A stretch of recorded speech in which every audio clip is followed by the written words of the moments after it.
Hello. Well, my new book, 12 Rules for Leaders, The Foundation for Intentional Leadership, with contributions from Bradley Madigan, is out now on Amazon, Barnes & Noble, and everywhere else you buy books. In this book, I address the 12 leadership areas that I have found leaders need to be the most intentional in to be the type of leader followers actually want to follow. From establishing a foundation of leading teams through managing conflict effectively, all the way through leading teams through change, knowing what to do and why to do it can help readers like you become better leaders in the real. 12 Rules for Leaders is a written continuation of the work I've been practically doing, leveraging the leadership training and development products and services of Leadership Toolbox all the way to leading keys. 12 Rules for Leaders represents a distillation of practical lessons I've learned, absorbed, and transmitted from training and developing 15,000 managers and supervisors over the last 10 years. Reading 12 Rules for Leaders and living it is like getting coaching from me directly without having to pay my full coaching rate. Look, this is a book written for all those leaders, some who call themselves managers and supervisors, who believe that their daily leadership decisions don't matter, or that their hard-won leadership positions are too innocuous and meaningless to matter much in the chaotic world of the now. 12 Rules for Leaders is the confirmation you are looking for that you are the leader for exactly the historical moment happening right now. Head on over to leadershiptoolbox.us and scroll down the homepage. Click on the Buy Now button and purchase in hardcover, paperback, and Kindle format on Amazon 12 Rules for Leaders, the foundation for intentional leadership. And that's it for me. Out. Hello, my name is Jesan Sorrells, and this is the Leadership Lessons from the Great Books Podcast, episode number 21. With our guest today, John Hill, a.k.a., I love this, Small Mountain. Hello, John. Hey, man. How's it going? Good. Why do you like the nickname so much? Oh, we're gonna get into that today. Okay. I'll be patient and wait. We're gonna get into all of that as we explore our book today, as we enter into a month of talking about things you can learn from the martial arts. A book of 5 rings, or the book of 5 rings. Both of them are the same, by Miyamoto Musashi. The classic guide to strategy. Now, the version that I have was published by Overlook Press, and translated by Victor Harris back in 1974. The version that John has is probably a little bit more updated than mine, but that doesn't matter because, quite frankly, information in this book for leaders never goes out of style, and it can be applied in so many different areas. And we're going to talk about all those areas today. But first, let me open up, as I usually do, with an excerpt from A Book of 5 Rings by Miyamoto Musashi. And a quote: "In China and Japan, practitioners of the way have been known as masters of strategy. Warriors must learn this way." Recently, there have been people getting on in the world as strategists, but they are usually just sword fencers. The attendants of the Kashima Kantori shrines of the province Hitachi received instructions from the gods and made schools based on this teaching, traveling from country to country instructing men. This is the recent meaning of strategy. In olden times, strategy was listed among the 10 abilities and the 7 arts as a beneficial practice. It was certainly an art, but as a beneficial practice, it was not limited to sword fencing. The true value of sword fencing cannot be seen within the confines of sword fencing technique. If we look at the world, we see arts for sale. Men use equipment to sell their own selves. As if with the nut and the flower, the nut has become less than the flower. In this kind of way of strategy, both those teaching and those learning the way are concerned with coloring and showing off their technique, trying to hasten the bloom of the flower. They speak of this dojo and that dojo. They are looking for profit. Someone once said, Immature strategy is the cause of grief. That was a true saying. There are 4 ways in which men pass through life as gentlemen, farmers, artisans, and merchants. The way of the farmer. Using agricultural instruments, he sees springs through to autumns with an eye on the changes of season. The second is the way of the merchant. The winemaker obtains his ingredients and puts them to use to make his living. The way of the merchant is always to live by taking profit. This is the way of the merchant. Thirdly, the gentleman warrior, carrying the weaponry of his way. The way of the warrior is to master the virtue of his weapons. If a gentleman dislikes strategy, he will not appreciate the benefit of weaponry, so must he not have a little taste for this? Fourthly, the way of the artisan. The way of the carpenter is to become proficient in the use of his tools, first to lay his plans with a true measure, and then perform his work according to plan. Thus he passes through life.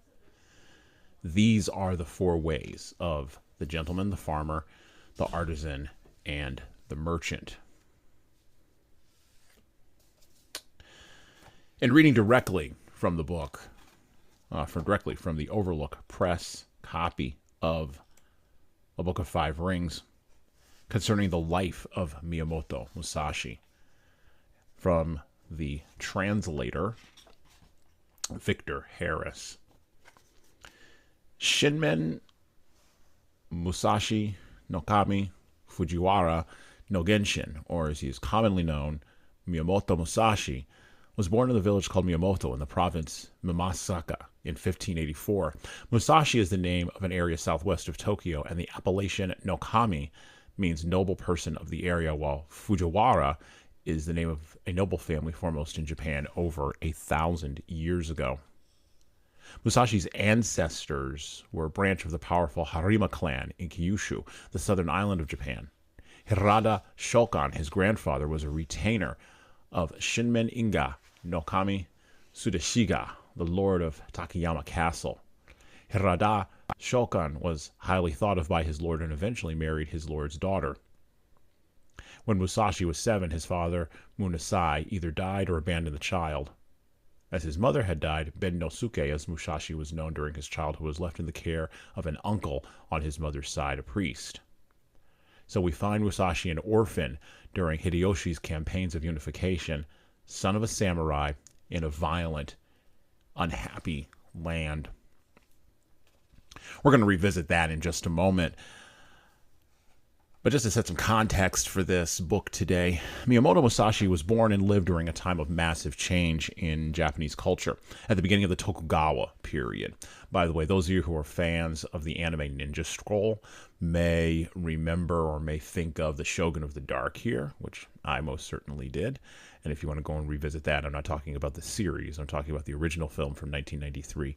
You can go back and look at that anime. There's some references, some nods to Musashi in that film. He lived during a time when the members of the samurai class were roaming the countryside, looking to be a retainer to a provincial lord, or a sellsword to the Tokugawas.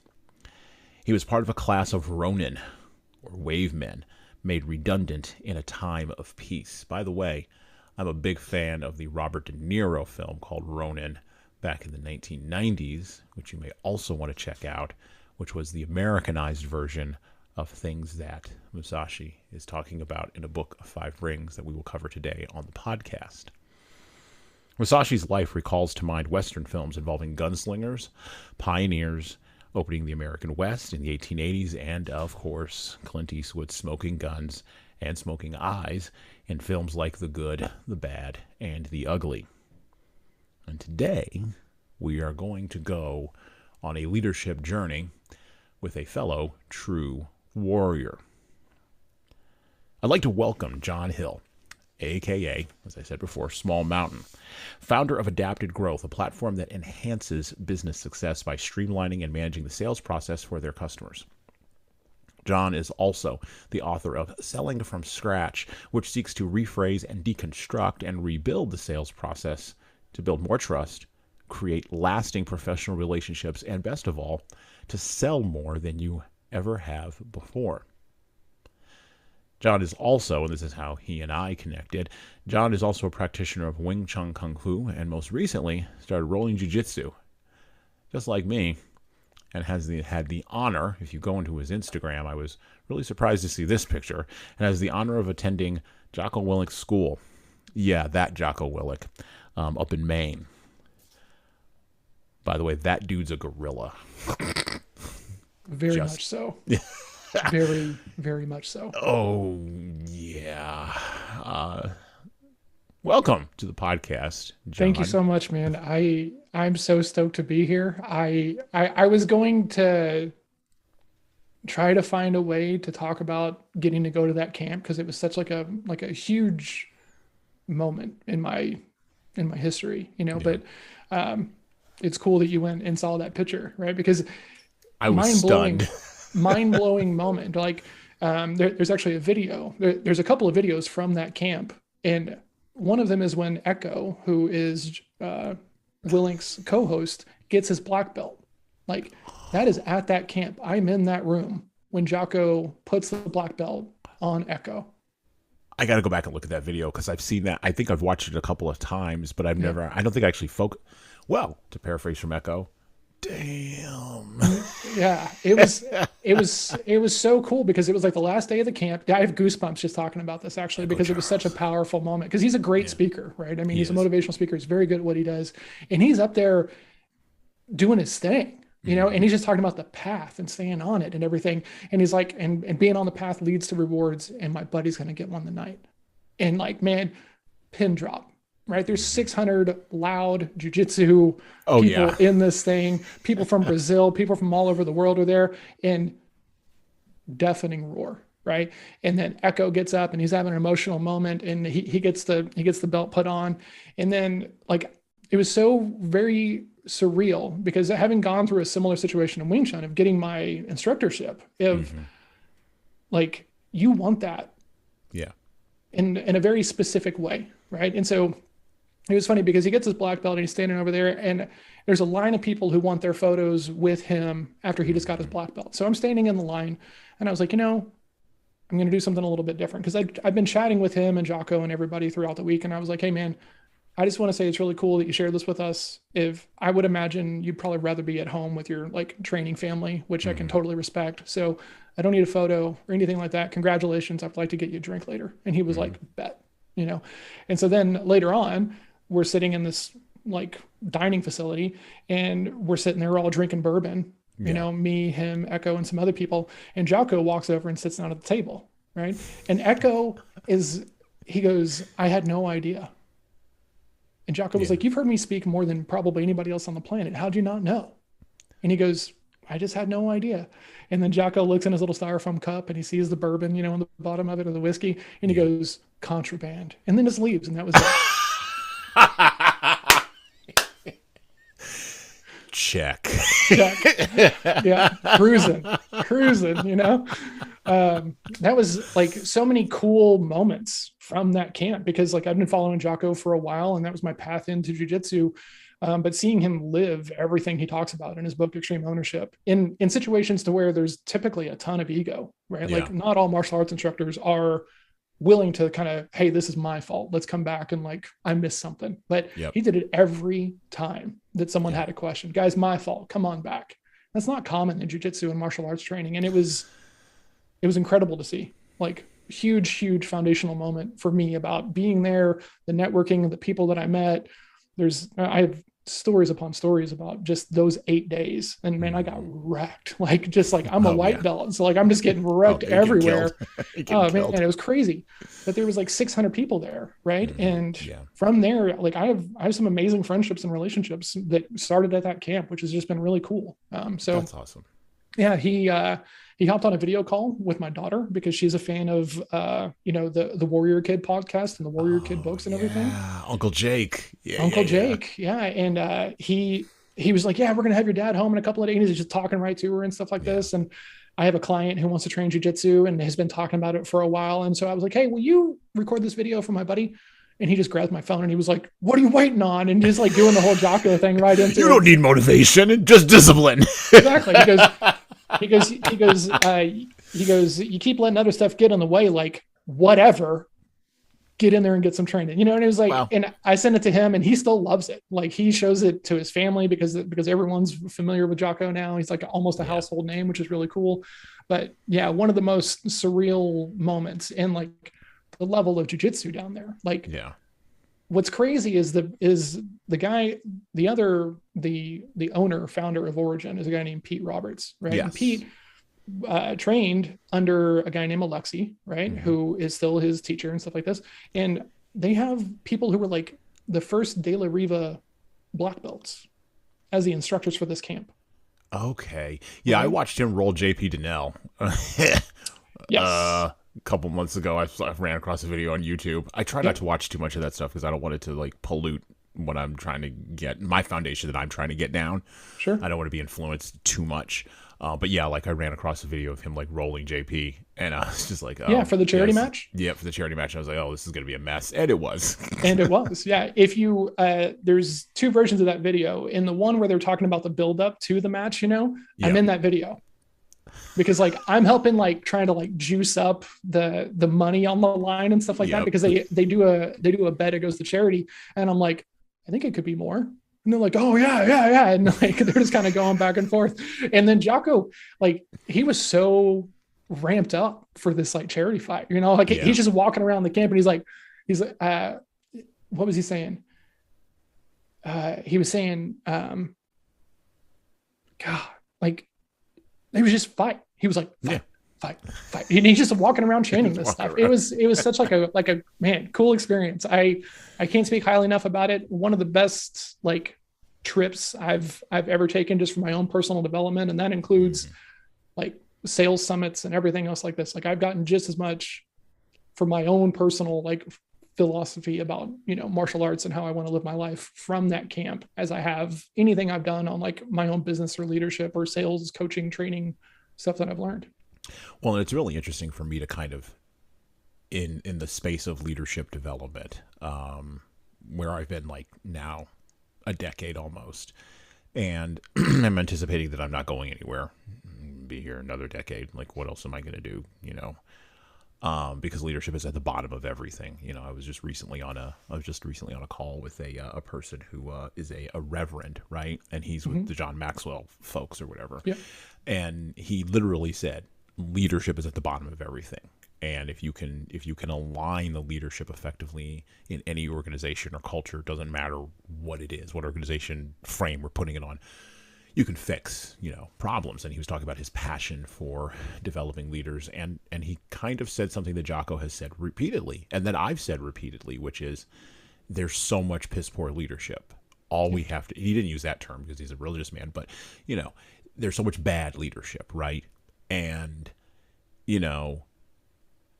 there's a lot of leadership development folks, and there's a lot of leadership development podcasts. There's a lot of ways to think about leadership. There are 400,000 books in the in Amazon about leadership.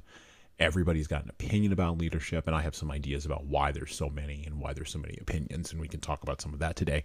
But I think fundamentally what Jocko is doing, and there's some things I disagree with him about, but I can't disagree with his experience. In his experience, I think of the line from No Country for Old Men with Josh Brolin, right? Where Tommy Lee Jones is talking about Josh Brolin going through things and just like, and the deputy asks him, do you think that old boy has any idea what's about to happen to him?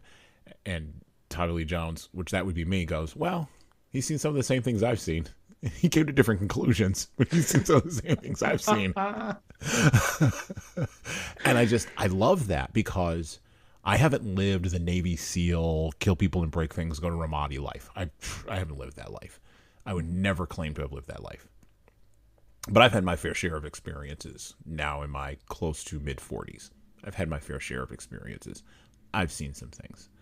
I may have come to some different conclusions, but it doesn't mean that his conclusions are wrong. It doesn't negate those. It just means that the conclusions that I come to are going to be conclusions that are going to work for other people than the conclusions that he has come to. And I'm going to get to go into rooms that he would not have been able to go into. And he's going to get to go into rooms that I would not have been able to go into.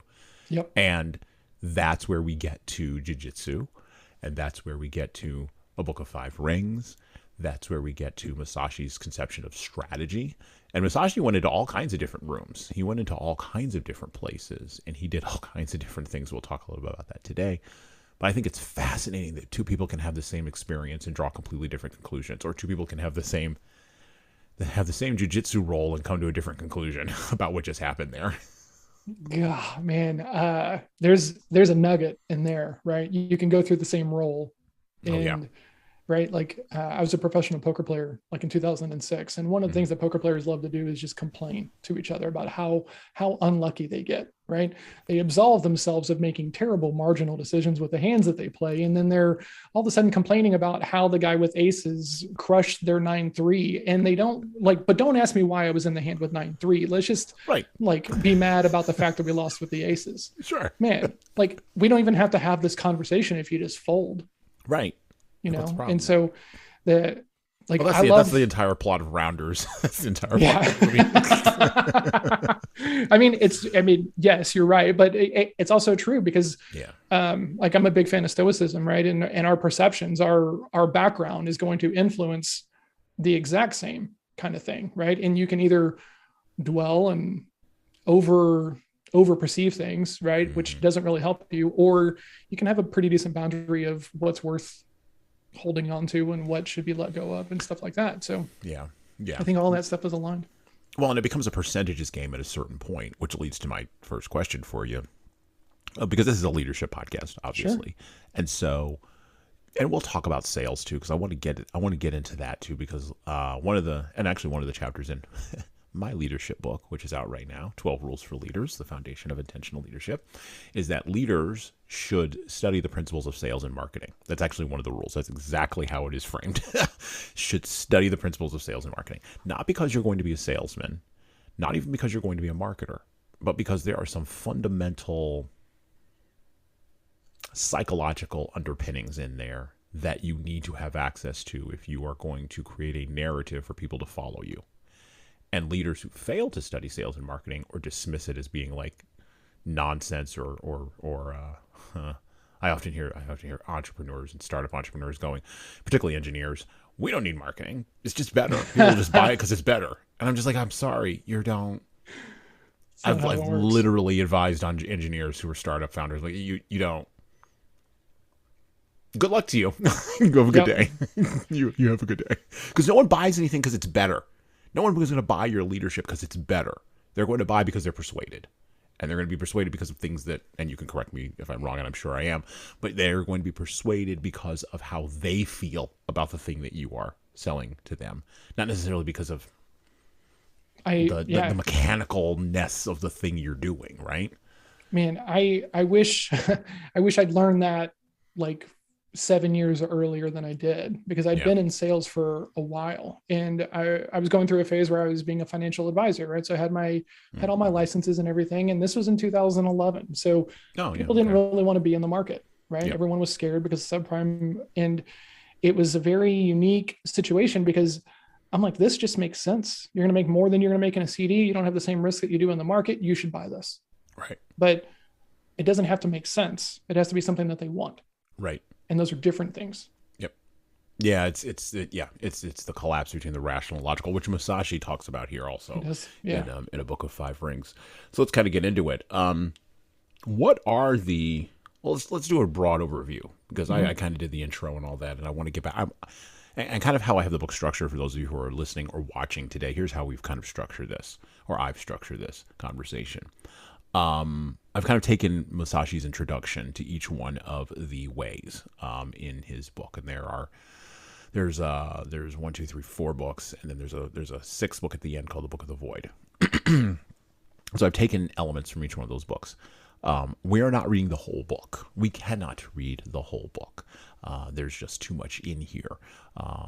And I say this on every single podcast. The books that we read, from Dostoevsky to Pinocchio, you can't read the whole book. You just can't. You got to pull excerpts from it. Go out and get your copy of A Book of Five Rings. So we are going to pull from the book, and we're going to structure a conversation for what leaders can learn from each one of these ways, if they choose to follow it, if they choose to pay attention and listen to the advice from Musashi. So leaders, let's set the table, let's set the groundwork. John, what can leaders learn from, what can they take from the writing of Miyamoto Musashi? What can they take from this book? Why bother getting this? Well, I think that one of the things that is super important to note is how short the book is, Mm-hmm. right? Which makes me think about that line of, if you need a short speech, I need an hour to prepare. If brevity is not appreciated, I can go now, kind of thing. Oh, yeah. Like it's a very short book, Yes. and for all that to be said, I love the thing that you said that even with as short as it is, we can't read it. I mean, Right. it's not meant to be a transactional thing, in Right. my opinion. You're supposed to have some time and some bandwidth to like read these ideas and then sit and think about it. It's supposed to make you kind of navel gaze and kind of sit and have weird looks on your faces when your family's walking around and stuff like this. Like this is what this stuff does for me. So Mm-hmm. I think the other thing that it does is it kind of challenges you, right? As leaders, sometimes we're moving very quickly, right? And we need to, because we're trying to hit goals and do everything else. And sometimes empathy, awareness, understanding of others kind of just gets swept under the rug. And that can lead to, um, the thing that Jocko talks about. Oh, did you Mm-hmm. forget that you're the leader and people are going to lie to you? Mm-hmm. And when we factor in entitlement and, once again, our own personalities, right? Like Mm-hmm. the way that you lead is the way you want to be led, right? The way that you sell is the way you want to be sold to, right? Mm-hmm. And so if you're just like over here on an island, assuming that everyone is motivated by money because you're motivated by money, you're going to be potentially burning people out because you're not really taking the time to understand what intrinsically motivates them to do the hard things in their role. Well, and you won't even be curious. Exactly. That's the thing that strikes me about a lot of leadership, and that's actually a failure of. Well, that's where leaders fail and I love what Jocko says in extreme ownership, and all of that works. All of what he says in extreme ownership works perfectly Mm-hmm. when you have people who care about the people they're leading. Yes. That's the main sort of lodestone I pulled out of that. And I facilitated that book for that along with the Oz Principle, which is another great book on accountability based on the conceit of The Wizard of Oz, which is a genius film and a genius book. Nothing happens in that book without. I need to write that down. What's that Oh one? yeah, The Wizard of Oz by Lewis Carroll. No, I'm familiar with The Wizard of Oz. You said Yeah, yeah. Oh yeah, The Oz Principle. Okay. Yeah, by Tom Connors, and there's like 4 other authors. But yeah, The Oz Principle is amazing. It actually, the first chapter of it will blow you away because it's everything that you've ever heard of complaining about accountability, and they just put it in a book. I love that. I was I love literally that. stunned when I read it. I was like, how did you actually print this? How did you actually get away with putting this out in the world? That's fantastic. I'm going to buy that today. Fantastic. But it's built on the concept or on the conceit that, Dorothy took accountability without anybody asking her along the yellow brick road. And if you think about the concept of accountability, and I don't want to go too far off into this, but you think about the concept of accountability, the reason Dorothy took that accountability and the reason why Jocko's pushing extreme ownership and the Oz Principle talks about, the principles of accountability is because they cared enough to do that. I also think that there's a fundamental difference, and Seth Godin wrote this, and I put it in my book. There's a fundamental difference between accountability and responsibility. I agree. Accountability is fundamentally what someone does to you. This was Seth's point. Whereas responsibility is something that you do with agency and autonomy. You just see that it needs to be done and you do it. Whereas accountability, and even how we talk about accountability, I'm going to make you be accountable, or I'm going to bring the team to accountability. It's all this language stuff around accountability, and we don't actually think about it. Even when you look at the definition of accountability, it drove my wife crazy one time, but even when you look at the definition of accountability, it just refers to itself. Mm-hmm. It doesn't refer to anything outside of itself. It's like this locked system. Well, that's interesting, except there's 10,000 other things outside of that that are feeder channels into that locked system that we just don't acknowledge. Mm-hmm. And so if you want to get to ownership, which is the Holy Grail. Indiana Jones was looking for that too. If you want to get to ownership and you want to pick the right cup when you're down there with the Knights Templar, you want to choose correctly. You want to live in your leadership, to push the metaphor all the way to its logical end, you're going to understand where all those feeder channels are. You're going to actually use language that your people understand. And you're going to care about them. You're going to actually care. Yeah. Man, I'm on this path because of three main people, and I talk about them in the book. I call them the trifecta, and that's how I think about them. Mm-hmm. And one of them is my sales coach. I worked with him for 8 years, and he's retired now. But coming into his class, he was like, okay, you need an accountability partner. And man, I was avoidant. I don't need this and stuff like that. And eventually got my way past it. And now I think we have very similar views on accountability, right? Like if it's your buddy who just wants to give you a hard time because you screwed up, that's not accountability. No, that's just ragging on you. That's just ragging and needling, and friendship is really kind of what it comes down to be. Yeah. But like I tell everybody, like mentorship is not the same thing as accountability, right? Mm-hmm. Like I have an accountability meeting every other Friday still, right? And it's with one of the guys who I became accountability partners in that classroom. We meet every other Friday and talk about how's your mindset, how are your activities, how are you doing, and everything else like that.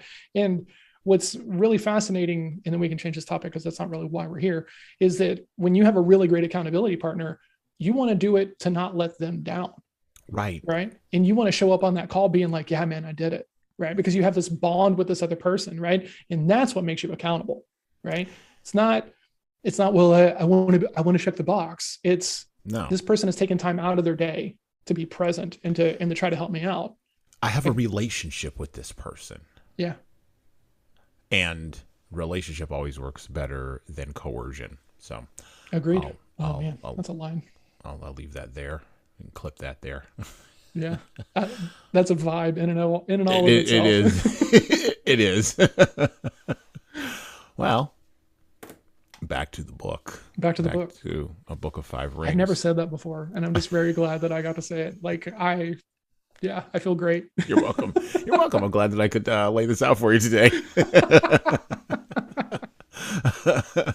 Oh man, so much stuff here today. We're going to be talking for a little while, folks. You might want to settle in, get yourself a cup of coffee. This is going to be just like A Book of Five Rings. It's going to be deceptively simple on the top, but there's going to be all kinds of things underneath.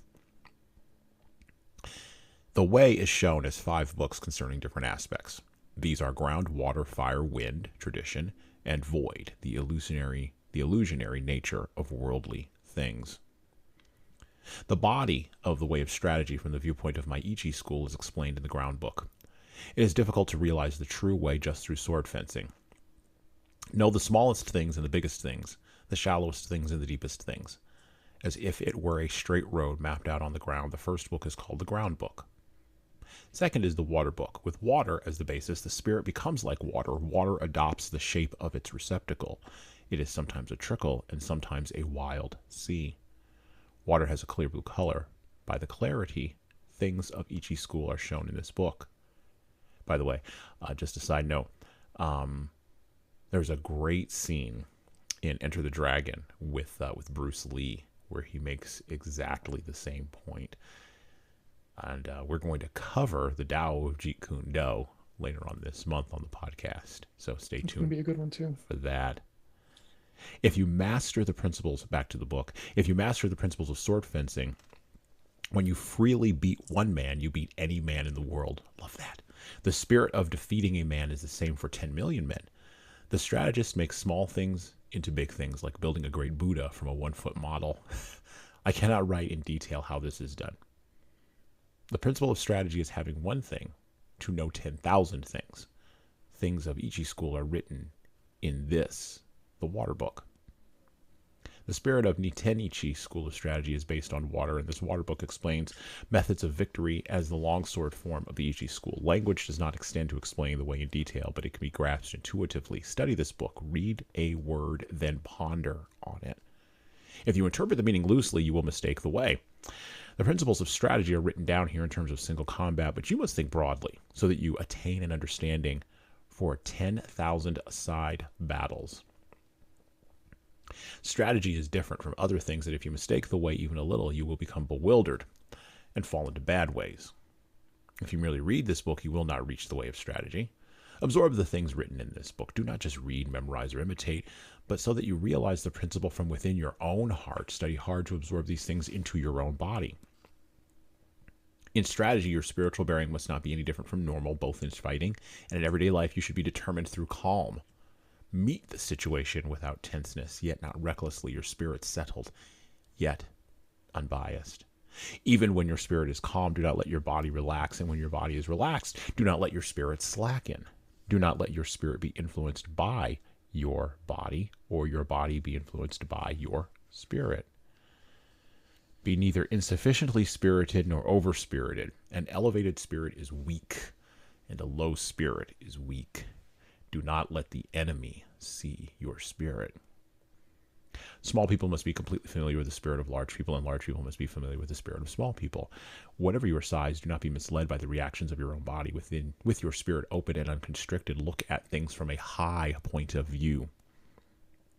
You must cultivate your wisdom and spirit, polish your wisdom, learn public justice, distinguish between good and evil, study the ways of different arts one by one. When you cannot be deceived by men, you will have realized the wisdom of strategy. The wisdom of strategy is different from other things. On the battlefield, even when you are hard-pressed, you should ceaselessly research the principles of strategy so that you can develop a steady spirit. A couple of things to note here. And in the West, and this is why I love reading books from the East, because it opens up a totally different part of your brain. For those of us who are, as the common parlance of the day is, based in Western culture, those of us who do not understand even the foundations of our own culture struggle with understanding the things of Eastern culture. We're also going to be reading The Art of War by Sun Tzu, which is another difficult book for Westerners to wrap their arms and heads and hearts around this month. And these three books, A Book of Five Rings, The Art of War by Sun Tzu, and of course The Tao of Jeet Kune Do, are just a very, very tiny slice of a much larger Asian perspective, an Asian view of the world. And the Asian view of the world is based on, as Miyamoto says here, and I love this piece, and this goes into why I like John's nickname. Small people must be completely familiar with the spirit of large people, and large people must be familiar with the spirit of small people. In the West, we don't believe that. We believe that small people got to know small people, large people got to know large people, and there's all this separation and boxes in our heads. And then, here's the interesting thing that happens. When the barriers between the boxes break down, like they do during a pandemic or during a war or during economic strife, when all the barriers between the boxes break down, when the compartmentalization of the hierarchy no longer works in the American Western psyche, things fall apart. To paraphrase from W.B. Yeats, the center does not hold, the falcon cannot hear the falconer. What is this rough beast that comes slouching towards Bethlehem? By the way, we read Joan Didion last month. You should go listen to that podcast too. I'm building on something here because I think leaders have to be familiar with everything. Somebody asked this question on the poll that John graciously put up on LinkedIn in regards to our podcast today. And you can go back and look at that and see what the results of the poll are after you're listening to this. Just go search for him on there. And I will, of course, have his links to his profile below the player, the doodly dude, as they used to say back in the day, below the podcast player. So when you go check that out, you will see that some people were asking this question of how do you apply this, right? Because they're trapped in this Western context. They're trapped in this contextual Western thinking. And the wisdom of Musashi is not in compartmentalization. The wisdom of Musashi is in tearing down barriers between things and letting everything flow into everything else. Westerners don't like this. They do not like things mixing. It's like my daughter, one of my daughters back in the day. She didn't like her food touching. Drove her crazy. And I would tell her, it's all going to touch in your stomach. And she's like, well, it's not all not touching on my tongue.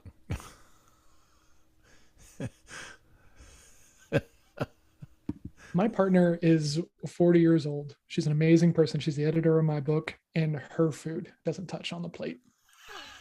So for some people, it never goes away, right? I was in the military a long time ago, and I liked a little separation on my food as well. And like you don't get that in the military, right? I mean, the whole thing's about breaking you down. So Right. now I can eat anything, and I like separated food, but I also like a nice dinner. They can all just be smashed up together and just rapidly consumed. Like I see value in both sides of it. Right. And I think now you are approaching understanding the way. I would think that's what Musashi would say. You are approaching the stand. You've started in food. Now apply this to everywhere else. Everything's got to be smushed together. We live in a time of chaos, John. I mean, anybody with two eyes, regardless of politics, and we're not a political podcast here, although we may say things that may be interpreted in a political manner, but that's not who we are. Politics is downstream from culture, and culture is downstream from belief. You have to go back to root causes and root systems. That's why we read the books we read. That's why we have the conversations that we have. We are in a time of chaos. We are in a time when, and here he is again, when the Nietzschean ideal has reached its highest apogee in the West. We killed God, and now we're all celebrating. And we've been celebrating for a while. And when you kill your ideal, the thing that judges you, you have to replace it with something else. And this is what Nietzsche knew, every time you replace it with something that never matches the massiveness or the transcendence of the ideal that you just destroyed. And thus you will be constantly searching for meaning. And I think that Western man, at least for the last 50 to maybe 70 years, has been on a search for meaning and has tried to replace it with existential dread or other things. And it just hasn't worked. And I think potentially we are at a turning point, but we're in the middle of chaos, and you can't see the turning point when you come out of chaos. Leaders lead through chaos. I fundamentally believe this, because who else is going to do it, right? Agreed. How do leaders maintain a steady spirit in the face of the crush of chaos?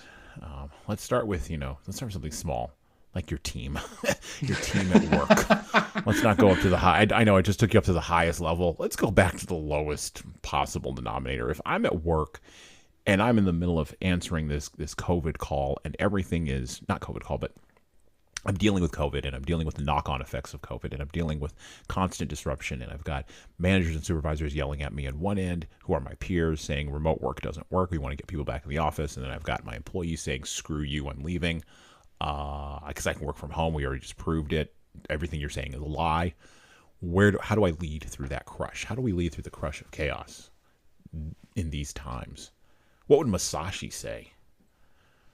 Oh, well, that's an armrest banner. Yeah, it's weird. I think I've seen a similar vein of wristband on lots of people's wrists. Yeah, so have I. I mean, as far as what Musashi would say, I'm curious as to what your opinion is on it. I don't really know that I have a great answer for that. What I think about is something I've heard Jocko say, and something that I have tried with salespeople and people who I coach, right? Because salespeople, for as much as they love the chaos of sales and just like going from thing to thing to thing, they don't want change any more than the most rigid, person on the planet, right? They don't want that oversight. They're used to it. And so one of the things that Jocko talks about is like when you can make them part of the plan. Right. Right. And you really make it collaborative. That is when people will work with you. And I think that one of the cool things about how Jocko gets to talk about it is because he's coming from this background where everyone's expecting everyone to shows up and toes the line. But he does a really good job of talking about you don't make it to that level if you're not driven and smart and able to compartmentalize and do everything else like that. So everyone has an opinion. Everyone has a way. Everyone has a way that they want to do it. And if you're not a good leader, you're just managing a bunch of toddlers and no one's working together, right?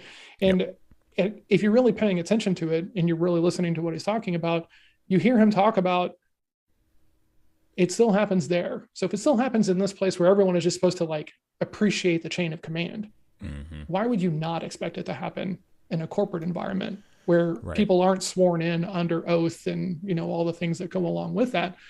But it's still the same thing, right? When you can bring someone in of like, okay, what do you guys think we should do? Let's talk about the trade-offs. Let's talk about the gaps. Let's talk about all these things, because I love working remote, and I'm a big fan that most teams can work remote. You do have to do it differently, right?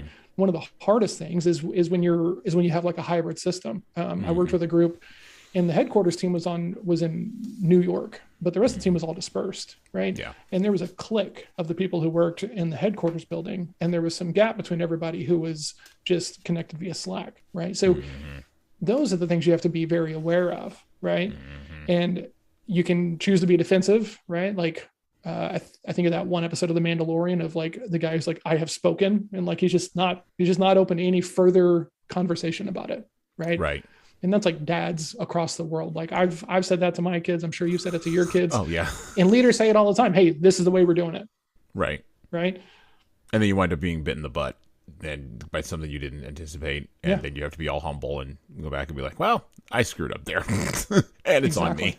Exactly. Right. And so I think, empathy is like a huge thing. And honestly, I didn't really find empathy until I was much later in life. You know, I'm kind of robotic in how I think about the world. It's very black or white. And I have no problem being very dismissive to things that I think aren't worth my time. Right. Yeah. And so I've been that person who's like, well, I'm in charge. This is the way it's got to be. Let's just go do it. And it never works as well as, hey, you're here for a reason. You're doing this job for a reason. You probably have some insights that I don't know. If you're the boots on the ground and I'm not the boots on the ground, let's talk about this. Right. Yeah. And as a sales coach specifically, it is a very unique coaching relationship because it's not really how you said it, or it's not really that you said it. It's how you said it, when you said it, and and all the other stuff that's going on around it. Right. So I have to go further in my sales coaching stuff of like, okay, who was this person? How did you get the meeting? Where did it come from? What is their personality type? How do they want to be talked to, right? What is your status in that conversation, right? Are they viewing you as an authority? Are they viewing you as a pest, right? Is this direct sales? Is this partnerships? There's so many things that contextualize like an appropriate approach and ones that are going to not work very well, but they're things you're comfortable with because they're things you've done a lot. I think that's a hugely important thing. And I don't have to answer the question. I think you just did. The hugely important thing there is context matters. If you want to lead people out of the crush of chaos, you have to contextualize the collaboration for them. Just saying collaborate doesn't lead to magic. I'm going to guess that you're a little bit like me. And whenever you were in school and someone was like, let's do a group project, it was not a great time because it's like, I'm going to end up doing most of this. Right. Yeah. And then someone's not going to want to do it my way. And I'm going to think that way is stupid. It's going to be a nightmare. So like, you can't just say, hey, collaborate. Right. No. And once again, here's the sales metaphor. Like if you are selling as part of a team, right. In some of these situations, you have a sales engineer who's just there to be the very technical consultant who's shadowing the salesperson in case it gets really in the weeds. You should still have a practice meeting about how you're going to have that conversation, because if you don't practice, you're going to run all over each other, right? Like, oh yeah. My teacher talked about this idea that even if you're fighting multiple people, most people aren't trained to fight as a unit. And so what happens is you just pick the bigger one, you mow him down, and then everything else is going to be easy because you have fear and all this other stuff, right? But most people are scared of hitting their buddy more than they want to hit you. That's right. And so there's something to that, right? You have to work as a unit. You have to work as a team. A friend of mine, he's a soccer coach up in Alberta. Like he's like their technical director. Like it's the highest rank of soccer coaching in Canada, or football, I guess as it's called there. And we talk about the team element of stuff and like how to get people to collaborate and like how to like slay the prima donna, right? And like all that stuff. And it's all the same. It's all the same. Like in sales, I tell people all the time that if you don't hear people out, if you don't really listen to them and even make sure they know you're listening by recapping and active listening and asking questions and matching and mirroring and doing all these things, you can sit there with rapt attention. But if they don't believe that you listened and then you make an offer or a recommendation, there's still that moment of, I don't know if this person gets what I need or not. I'm going to go think about this. And it's just because they didn't feel heard. To do that requires you to turn off all the white noise in your head. Yes. And that was a principle that I learned coming out of conflict management. So my background is in conflict management, negotiation, dispute resolution, those kinds of spaces, right? And those are really hard spaces to be in for a variety of reasons. But the biggest one is most people with whom you are negotiating, and you've probably run across this in sales. Matter of fact, I bet you have. Most people you are negotiating with have zero idea what they want. Oh, well, okay. So I go back and forth on this, right? Because my Sure. personal philosophy around selling is the fact that most people know what they want, they just don't know how to communicate it to somebody else, right? Okay. Sure. There is, I would buy that too. Yeah. yeah, Once there they is a finally whole, figure out what they want. Yeah.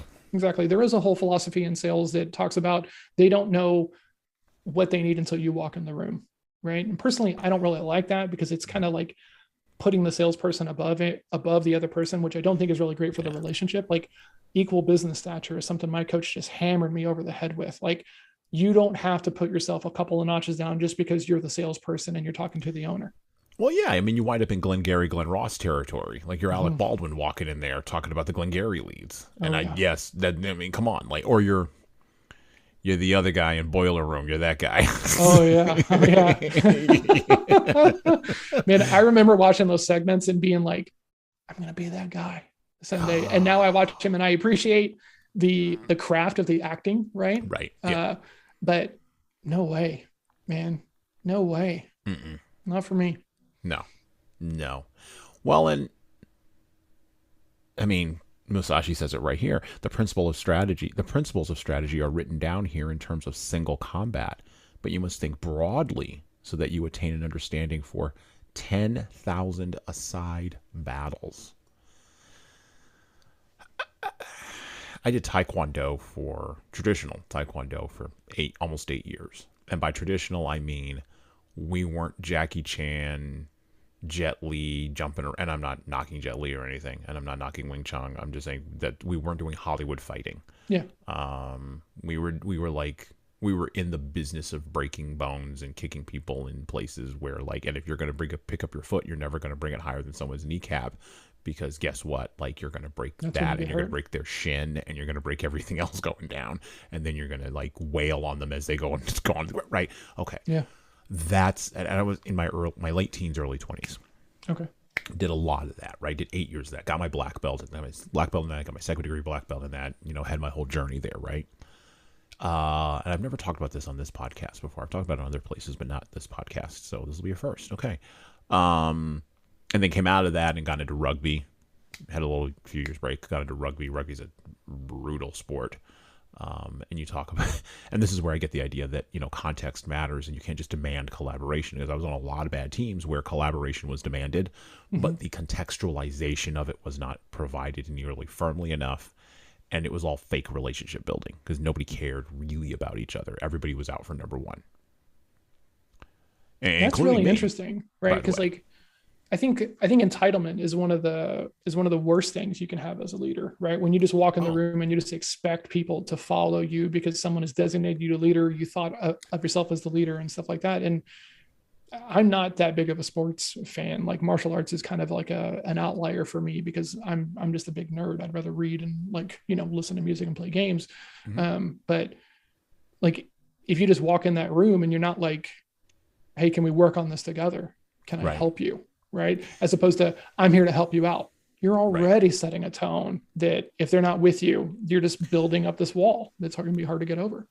So I'm a big fan. Well, not a big fan, but I mean, I've read the book, and I have it actually behind me on the shelf by the strength and conditioning coach who worked with Michael Jordan, and he wrote a book called Relentless, Tim Grover, and he has his newest book out called Winning. I've heard of this. Yeah, where the I is the number one, and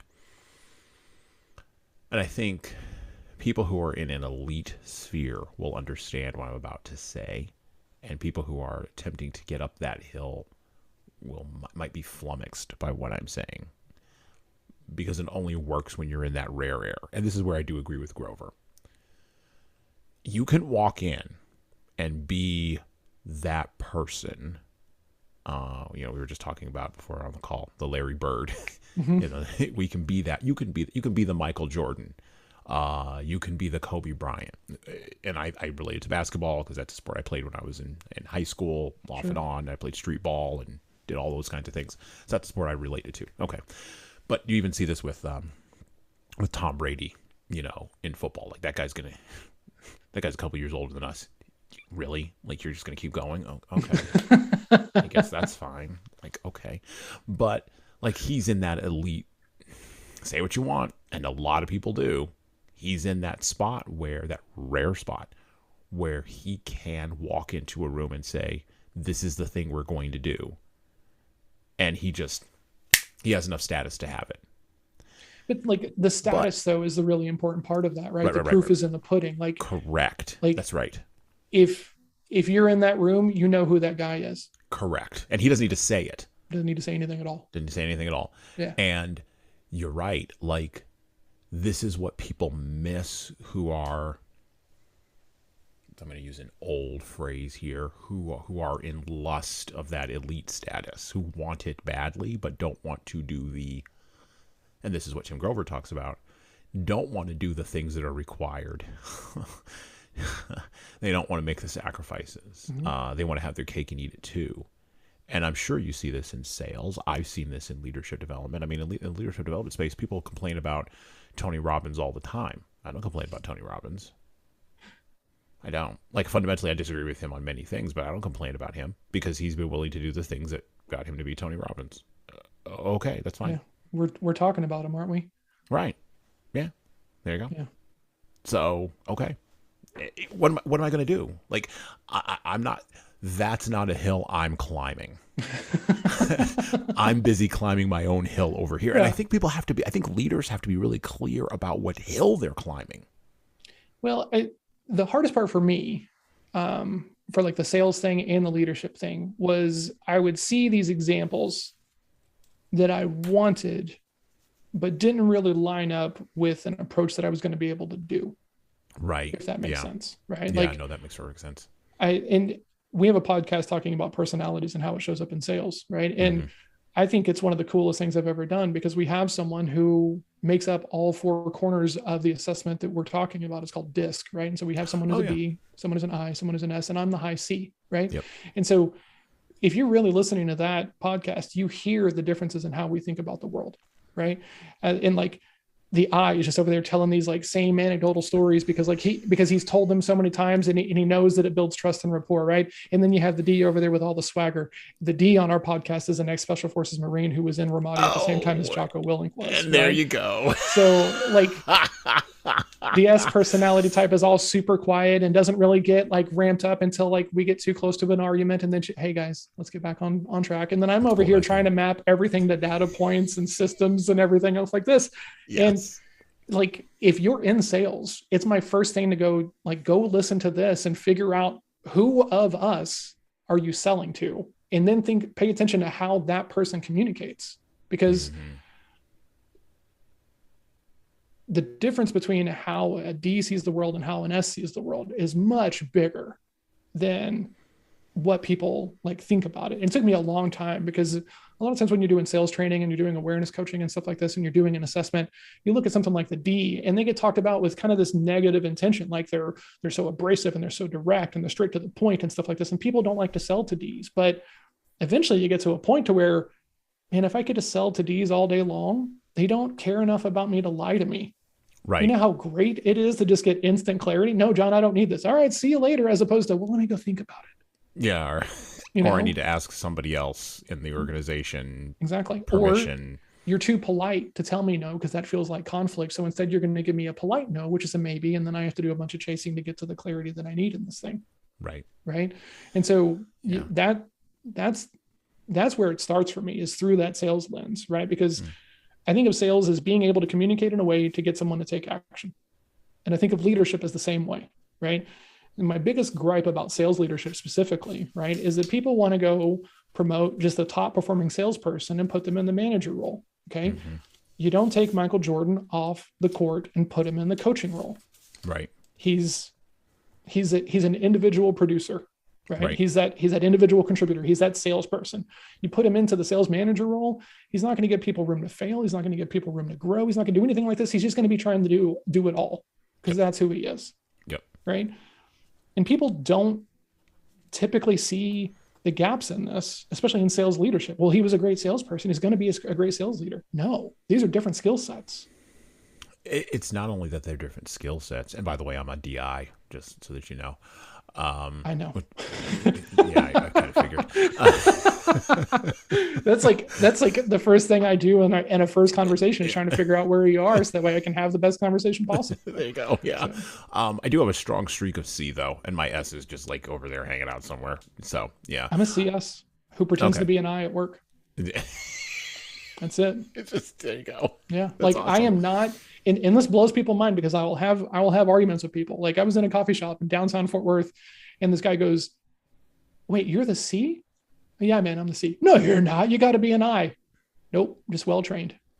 "No way, man. I know this stuff." And I'm like, "You're like, go back and listen to the conversation. I'm talking Right. about systems. I'm talking about repeatability. I'm talking about process. I'm talking about all these That's a things. C. That is a C. That is a C, right?" And so you can put up a front for a little bit, but like the devil's still in the details. And going back to Oh the yeah. listening thing, like it's hard for someone to fake it forever, right? So Mhm.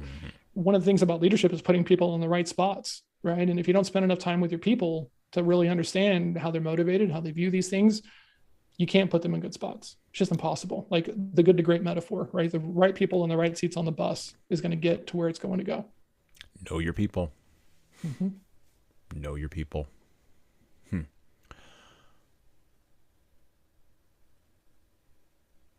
I do like what Musashi says here at the end. Polish your wisdom. I love that. Learn public justice. He tells you what the wisdom is. Learn public justice. That's knowing not only the context, but it's also knowing your team. Distinguish between good and evil. This one is interesting because those are, you said you're a black and white person. Those are black and white terms.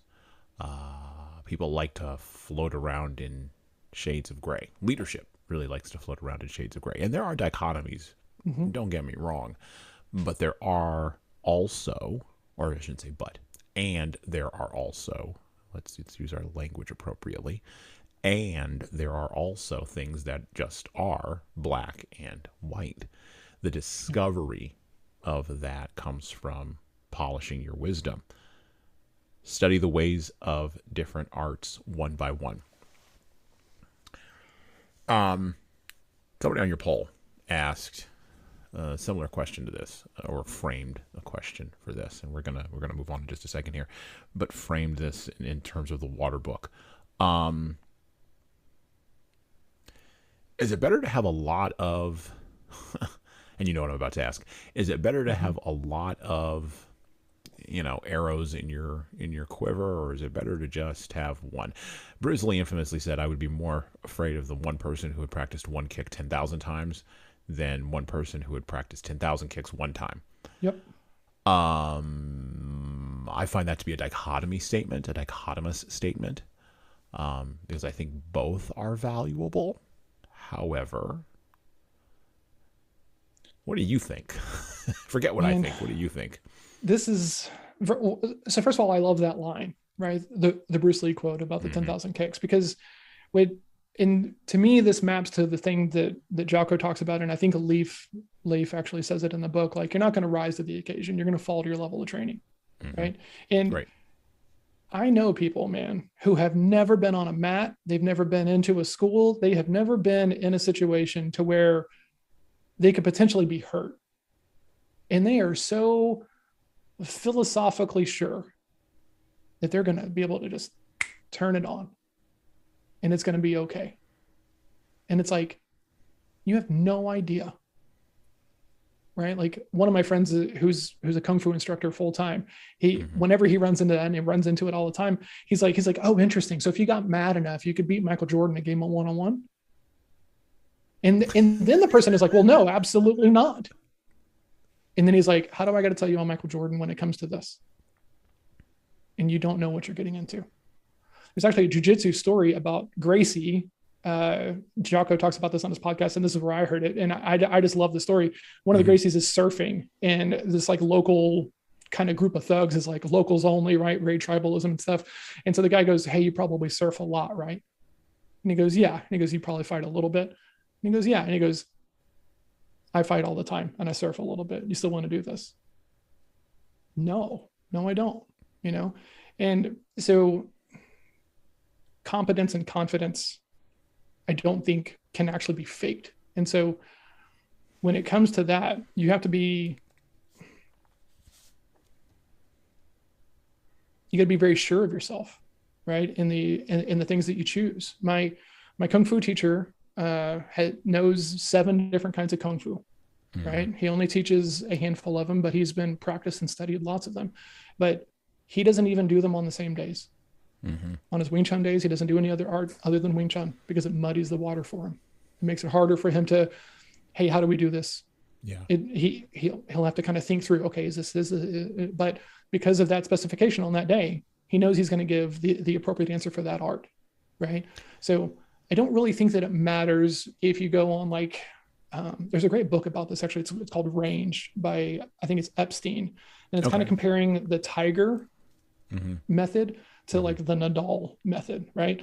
I think it's Rafael Nadal. I'm not a big tennis fan, but essentially it was this idea of, right, like the whole start your kid early so that way they can be great. And this other person, their parent was a tennis instructor who refused to teach them because they didn't think they were going to take it seriously. So he would go do everything else and then eventually found tennis and became great. I think it's about the work and your intention once you figure out your path. And if you don't ever find a path that like you can really kind of own, I think you're just kind of forever chasing. And I think that's the problem, right? Like it's not the arrow, it's the archer. It's the archer.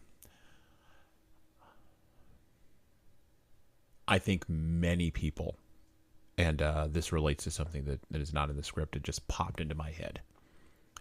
For years and years and years, and you still do, you hear people say, why don't teachers get paid as much as athletes?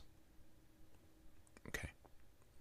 And there's multiple reasons why not. But the biggest one is this, and this is how I tend to neutralize that argument or neutralize that assertion, because we're not taking all the factors into the consideration. We're just looking at one thing, which is money, or in the case of and if you know any of the Gracies and you see them surfing, just walk away from them. Like, what are you doing? But in that story, like, and you're in Brazil, you're an idiot. You deserve to get your behind beat.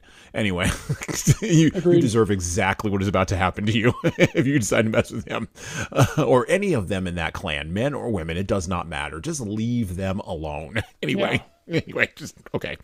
And even I knew that years ago coming out of Taekwondo when I knew nothing about jiu-jitsu. I was like, no, but a warrior recognizes a warrior. Leave them alone. And there's a unique awareness about martial artists, right? And so even when I was drinking too much of the Kool-Aid, that like Kung Fu was great and Wing Chun was even better than that, and everything else was trash because I did have that period. I could still respect someone who had a vibe of that competence and confidence, even if it was an art. Like you just kind of know it. And the more you're around people of different shapes and sizes and things like this, and you see them do these things, like one of the people from my jiu-jitsu school, I've known her my entire life. And I didn't realize that it was the same woman.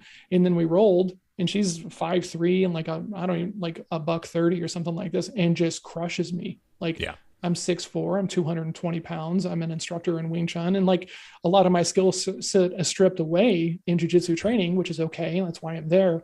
But to get just handled effectively, if you still have the audacity to just like walk around and be like, I'm it. Right. I don't get that. Well, because it's arrogance. That's number one. But also number two, it's this teachers athletes dichotomy that people have in their heads. When it looks like anyone can do it, and when the numbers of people, this is really it. I know. I believe you completely. When it looks like I deal with anyone the same thing. Right. And the numbers of people who claim to be doing it seem to be larger in one particular occupation or area than another. Like, we can count the number of athletes that we have. We can actually specifically document the number of athletes we have in this country. I'm just talking about America, not globally. We can also specifically document the number of people who have the title teacher who are in the educational system. But we can't actually count the number of people who claim to be teachers. Just like we can't count the number of people who claim to be athletes.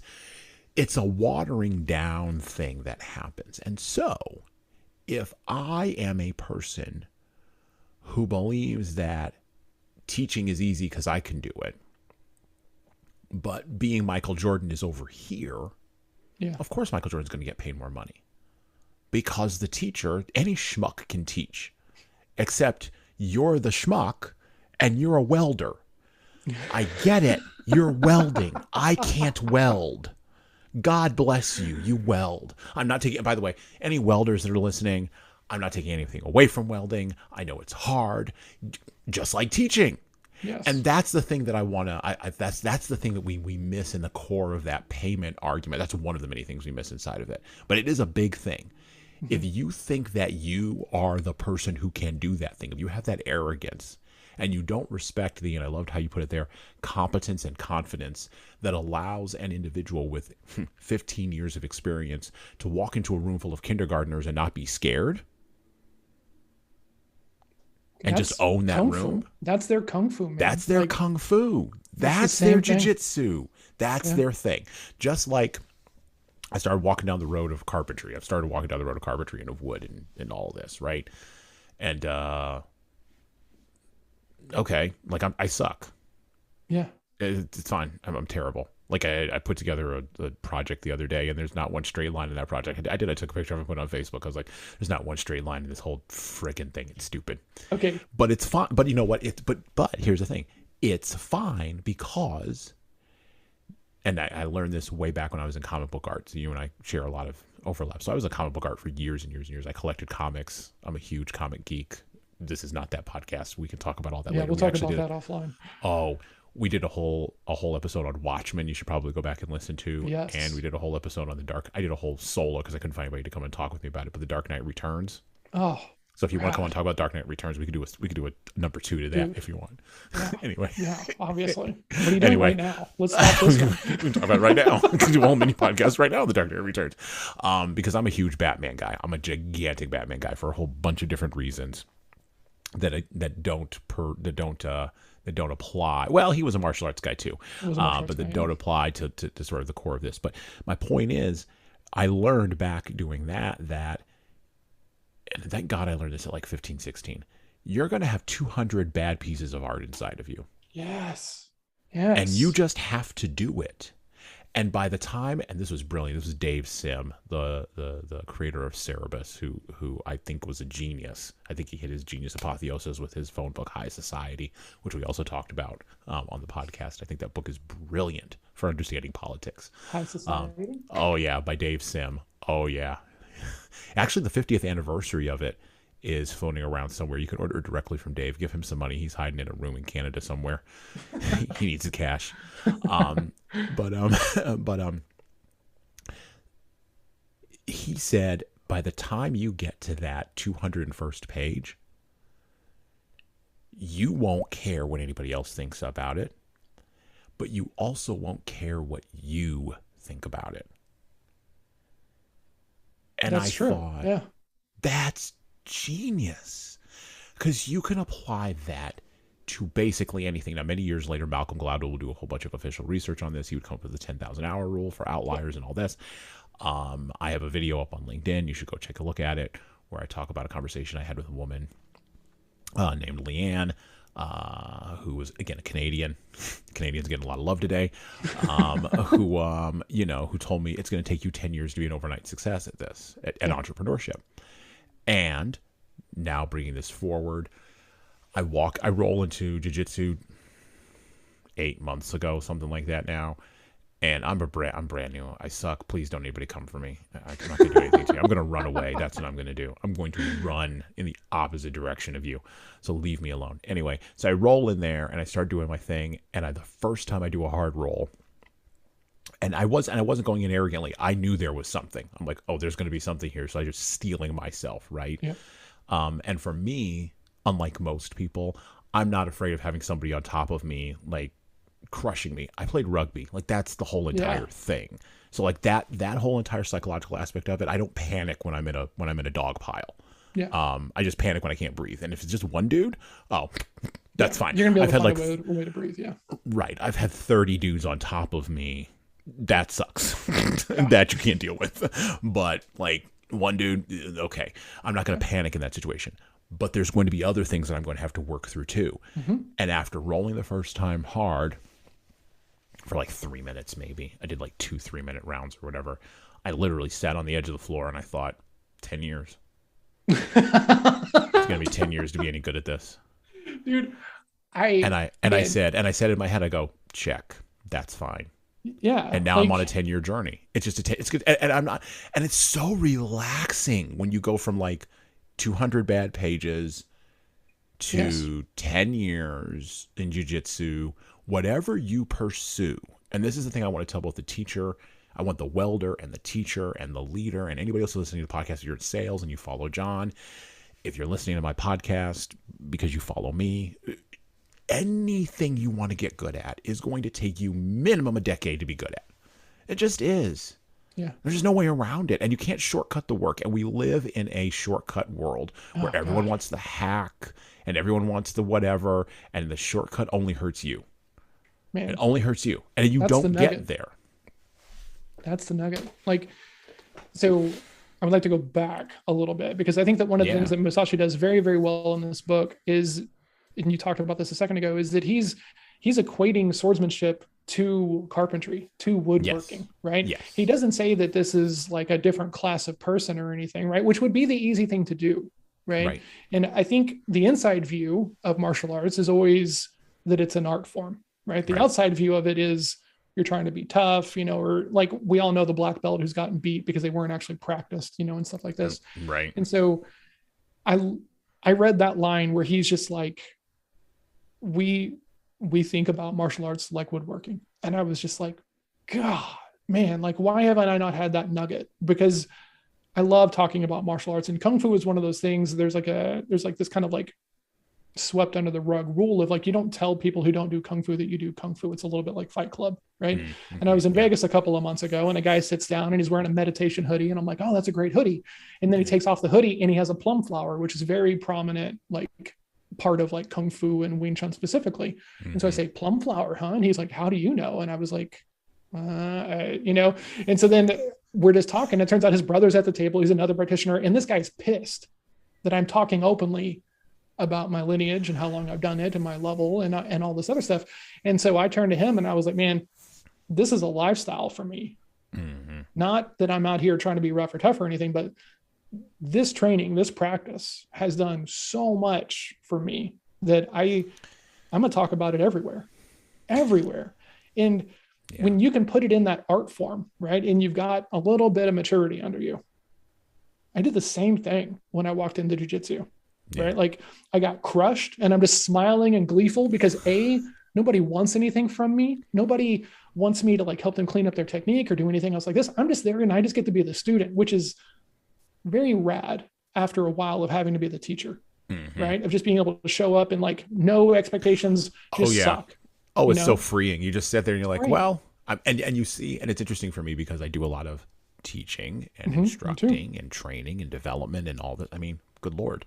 I did stand-up training for the first 8, 9, 10, 8 years of this business. And then before that, I was an adjunct teacher in higher education, adjunct college professor. And, I was in higher education for almost 20 years. And so, like, I've had to own the room. I know what it means to walk into a room and have to own the room, right? With a bunch of people who are less than thrilled at 8 o'clock in the morning about being there. And there's like 200 of them and they're all expecting you to say something. Let's welcome the new sales coach, everybody. That's right. Been there. But you're right. It's freeing to just be a student in that space and just sit there and go, oh, my instructor's going to do this. Oh, okay. And you can see what he's doing. You see him teaching, you see him doing that. And at a certain point, and it usually happens for me right about 15 minutes in, my brain clicks over and I go, I'm done with it. I don't need to dissect it. Like I know what he's doing. It doesn't matter. And then you can go into that. I can go into that learning mode. And then you have nights like I had the other night where it's just like, I have no idea what you just said. You just spoke gibberish. So just let me do the drill. one of the interesting things, and this is like everybody's pet peeve in a martial arts school, is when the person walks in and they've trained in something else before. Mm-hmm. And every time we talk, well, in my old school, okay, man, no one cares. Right. No one cares. And if that was so good, you wouldn't be here. Let's just be really honest about it, right? And so when I went to jiu-jitsu, the only people who knew that I had done Wing Chun were my friend who walked me in the door and the instructor, because my friend had told them. Yeah. Right. And so then other than that, I was just like, I'm just going to shut up. But like I had that same moment of, I'm 41 now. I started jiu-jitsu in 2018. So a couple of years ago, I'm still in my 30s, but I'm in my late 30s, and there's all these 20-year-old guys who can't wait to like Hulk out on the old guy and everything. Yeah. And so I remember getting crushed. And like for the first 2 weeks, it was very segmented, because the way that jiu-jitsu is taught is radically different than the way that my kung fu teacher teaches kung fu. Like, oh yeah, there is a curriculum, right? And I can still, to this day, if you come up and you tell me your belt or your level inside that school, I can tell you exactly what you're working on. And I know what's going to be on your tests. Right. Yeah. And so there's a great equalizer there, but then you go to jiu-jitsu and everyone's learning the same technique, and like everyone is just going to roll after that. And it was like, for me as a guy who's very systematic in his thinking, how does this one thing lead to the next? And it was, I had concerns that it was going to be an art that I was going to be able to stay in. And then my friend who'd walked me in the door, who'd done some other martial arts, and he's a yoga instructor, and honestly, someone you should probably know because he's just a very rad dude. We just started working out at like 7 a.m. on Wednesdays, and he was kind of filling in some of the gaps and everything like that.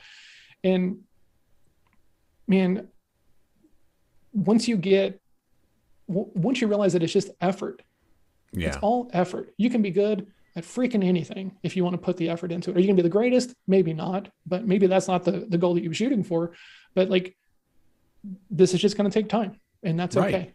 Yeah. Well, and like I was explaining this to somebody else who's another white belt, and he's about 15 years younger than me, and he was complaining about somebody he was rolling with recently. And I just said, I've been that guy. Yeah. And I just said, listen, for whatever it's worth, which is how I offer unsolicited advice, for whatever it's worth. And you don't have to listen to me. Go do whatever it is you're going to do. My thought here is this. Americans want everything to be systematic. This is not an American art. This is an art that has resisted Americanism. I said, even think about it the way that the experience is structured. And he's been there longer than I have. And he's whatever, striped, whatever. And I'm like, think about how long you've been here. You start out with, and this is how I think about it, because I think about it in terms of teaching and instructing. This is not how I would do it, but you start off with this broad base. I'm talking about jiu-jitsu now. You start with this broad base of just junk that's just thrown at you. Yeah. You learn enough technique to get to the next belt level. And then after that, there's no more help. You're on your own. Mm-hmm. And it's not you're on your own in a sense of vicious dog eat dog, the way we think of you're on your own. Yeah. It's more like you're on your own to sort of begin making this thing your own. Man, so you have to pull, everything. Right. And you have to pull from this thing and pull from this thing that you just got thrown at via fire hose. Yeah. And you have to convert. And no one's going to tell you if it's right or wrong. No one's going to tell you if it's the appropriate thing or the inappropriate thing. You have to test. And I said, Americans, particularly Americans in the early part of the 21st century, don't like that. We like everything being laid out for us. We do like having multiple options. We love that, but we like everything being laid out for us. We like the table being set before us. And then we like being told what to eat. And we like being told that what we eat will give us guaranteed success. And by the way, success in the way that will show up on Instagram looking really good. Yeah. And this is not that thing. Agreed. And so it doesn't shock me that the drop off between white belt and blue belt is 90%. Yeah. It doesn't. I'm not shocked by that. In America, not shocked by that at all. And it also doesn't shock me that the drop off from blue belt over the course of 2 to 3 years is like 95% again. Right. I'm not gigantically surprised because Americans, I'm not going to say they don't want to do the work because that's not correct. Mm-hmm. Americans want to do the work where they see more of an immediate reward because we have an immediate gratification culture. Yep. That we have subsidized with the use of devices and other types of media. And if the gratification isn't there right now, then they're out. Man. They get bored. They do, and they get legitimately bored, and they leave. And I said, I don't know who's going to make it in this room. I have zero clue. And I don't care. All I know is, and this gets back to the 10-year thing, all I know is it took me 10 years to get to the point in my business where I don't panic when I have $100 in my checking account. And I know that I've got to close a deal to get $10,000 in my checking account. Yeah. And I know that it's going to take me 6 months to close that deal. And I've got to make that $100 last 6 months. I don't panic. You all panic in this situation, which tells me that I'm probably going to be okay, but I can't get arrogant about it because I'm sure there's going to be something that's going to pop up. There's going to be injury. 10 years is a long time, and I'm an old man. Yeah. I'm an old man. So it's humility. It's a lack of arrogance, and it's continuing to show up. I said, when you get injured, you need to just continue to show up here. Even if you can't roll, just show up. That was the rule. There was show up. I mean, but Americans struggle with this. It's the American mentality. It's the mentality of instant gratification. Americans struggle with this. Leaders struggle with this because they want the status and they want the position. They want the thing right now. And then when it doesn't happen, they're like, well, I'm out. I'm going to jump. I'm going to leapfrog over to this next pad. As a buddy of mine said, it's not, the grass isn't greener on the other side of the fence. It's the same brown dead grass on the other side of the fence it is on your side of the fence. You might as well just stay on your side of the fence. Man. In Kung Fu, there's this saying that the good student will spend a year in the horse stance, right? Yeah. And what that really leads to is that they're going to be willing to kind of put in the work and kind of figure it out and kind of bump into the walls and do all that other stuff, right? And also to do the foundational components, right? And Wing Chun is a system, right? So first form gets beat by second form, third form gets beat by second form. Really great first form, though, keeps you from ever having to use third form, right? So like, as opposed to like trying to chase to get like the secret techniques, right? You know, in the behind the closed door stuff, make sure your foundational stuff is really great. And then guess what? You don't even have to put as much effort into learning all the fancy stuff that is used for emergency techniques because you're not getting into emergency situations where you're going to have to use it. That's brilliant. And my teacher would say this line all the time. If you want to be good, you got to be really prepared to do 100 and only have one of them be anywhere close to the way that you want it to be, and then be excited to do 100 more and maybe get 2 right. Like, that's what you're fed as you walk in the door of the Kung Fu school that I was part of. And, you know, over my time there, people get hurt, right? And sometimes it's at the school, sometimes it's outside of the school, but on separate occasions, I've had injuries and haven't been able to like practice fully, but I'm still there. I'm still there for the reinforcement. I'm still there to like see what's going on. I'm still there to be part of that community. And I've seen people who have, like, there was a woman named Kibby. She tore her Achilles tendon, but was still showing up and sitting down, and we're doing Chisao sitting down just so that way, like, she's continuing to grow. Another woman at the school named Naomi, she had a leg injury, and she was doing the same thing. Like, you still show up. You're still part of that community. You're still part of the improvement process, even if you're not in it as much as you would like to be. Right. And there's so much to that of like, you have to be okay with sucking if you're ever going to be good. And if you're not okay with sucking, you need to check your ego, right? And it comes from maturity, right? It comes from sucking in someplace else. Like, you told this story a second ago. I have a story just like that. I started Kung Fu and I, because I'm a big guy, I had to work out with the big guys. And while I'm a tall guy, I'm not the biggest, broadest guy, right? Like, so I was having to work with this guy who was not a great practitioner, not a great student, not really bought in, was kind of high every time I got to work out with him. Never, like, I was teaching him the technique. And so one of my older Kung Fu brothers, one of my best friends, you know, we're having a beer after class one night, and he goes, "Hey man, how's class?" And I was like, you know, I keep getting paired with this guy. And he goes, "Hey man, can I tell you something?" I said, "Yeah." And he goes, "The only person who controls if you have a good class or a bad class is you." Yep. And I was just, like, head broken. And I was kind of mad, right? Because like, we get mad in those moments whenever we get challenged and we realize that we're kind of being tyrants and toddlers, right?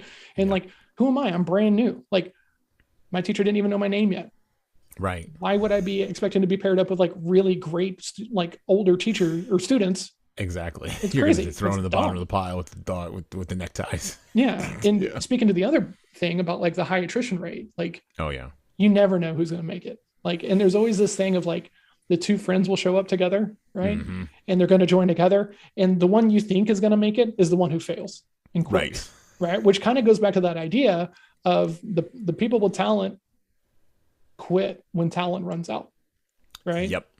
If you have some drive, if you have some good coaching, if you have some good accountability, to go back to that thing a second ago, you can get to those micro successes and the mini wins that'll keep you kind of invested in moving forward. But yeah, at the end of the day, you got to want it for the right reasons. Well, and my wife asked me when I started, she's like, are you going to get a black belt in this? And I was like, I don't know. I don't know yet. It's too early to tell. and I know, but you know what? I think that's the right answer, because I don't know what I'm stepping into. I have no idea what will be required of me. I have no idea how I'm going to feel about what might be required of me. Yeah. But I do know that if I start doing this thing, I'm just going to keep going, because and I always come down to this question: what else am I going to do? Like, am I going to hang out at my house and just like look at people? I mean, yes, sure, okay, I can absolutely do that.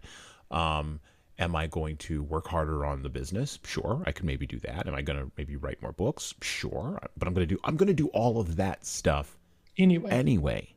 So might as well go do something.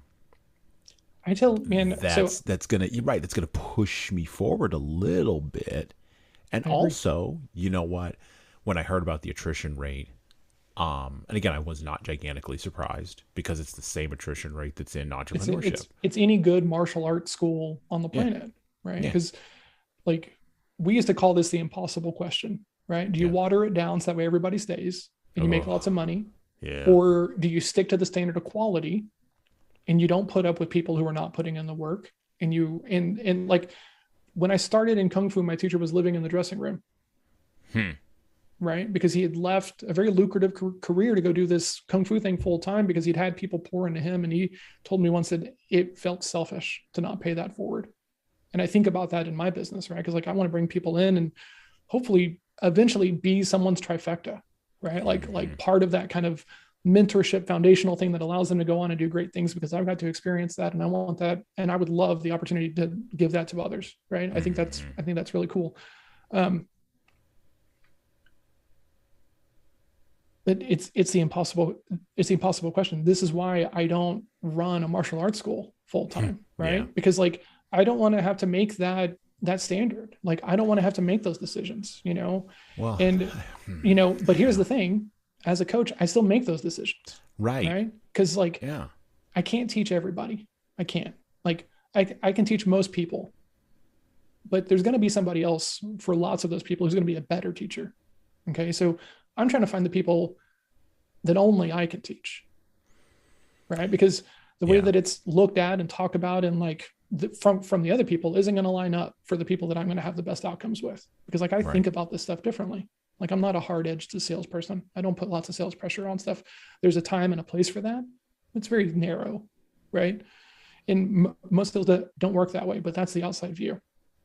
So it's a very unique situation, because I tell people no way more than I tell people, I will help you out. I will become your coach, right? And I help lots of people for free, because the minute it changes hands, I have an expectation of like money changing hands, right? You're paying me, I'm going to become your coach. Let's get to work. Check. Like, man, I hold people accountable. What are your goals? What are your numbers? And like, man, we get really into the weeds. And if I don't think you're going to be able to like stand up to that and like appreciate my approach to it, I need to tell you no. So you go find the right person for you. Yep. And like that to me is such a crucial part of leadership, because as much as I don't like a lot of the other philosophy in sales of, be high pressure and follow up until they block you and all this other stuff, right? If you don't have a death certificate, there's still a qualified lead and some of the stuff that people talk about. Man, for some people, that's what gets them going. That's what gets them into the pool and start swimming and like figuring it out. And then from there, they're going to figure out their own stuff, right? So the greatest thing about philosophy is it allows me room to realize my way is great for me. It's going to be great for certain people, but it's not the way for everybody. And the other ways, even though I have issues with them, don't necessarily invalidate the approach. They're just not right for me. And that's all okay. Back to the book. Back to the book. Let's go. Back to A Book of Five Rings by Miyamoto Musashi. This is a good moment to go back to the book.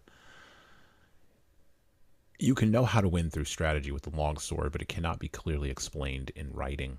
You must practice diligently in order to understand how to win. That's exactly what we were just saying.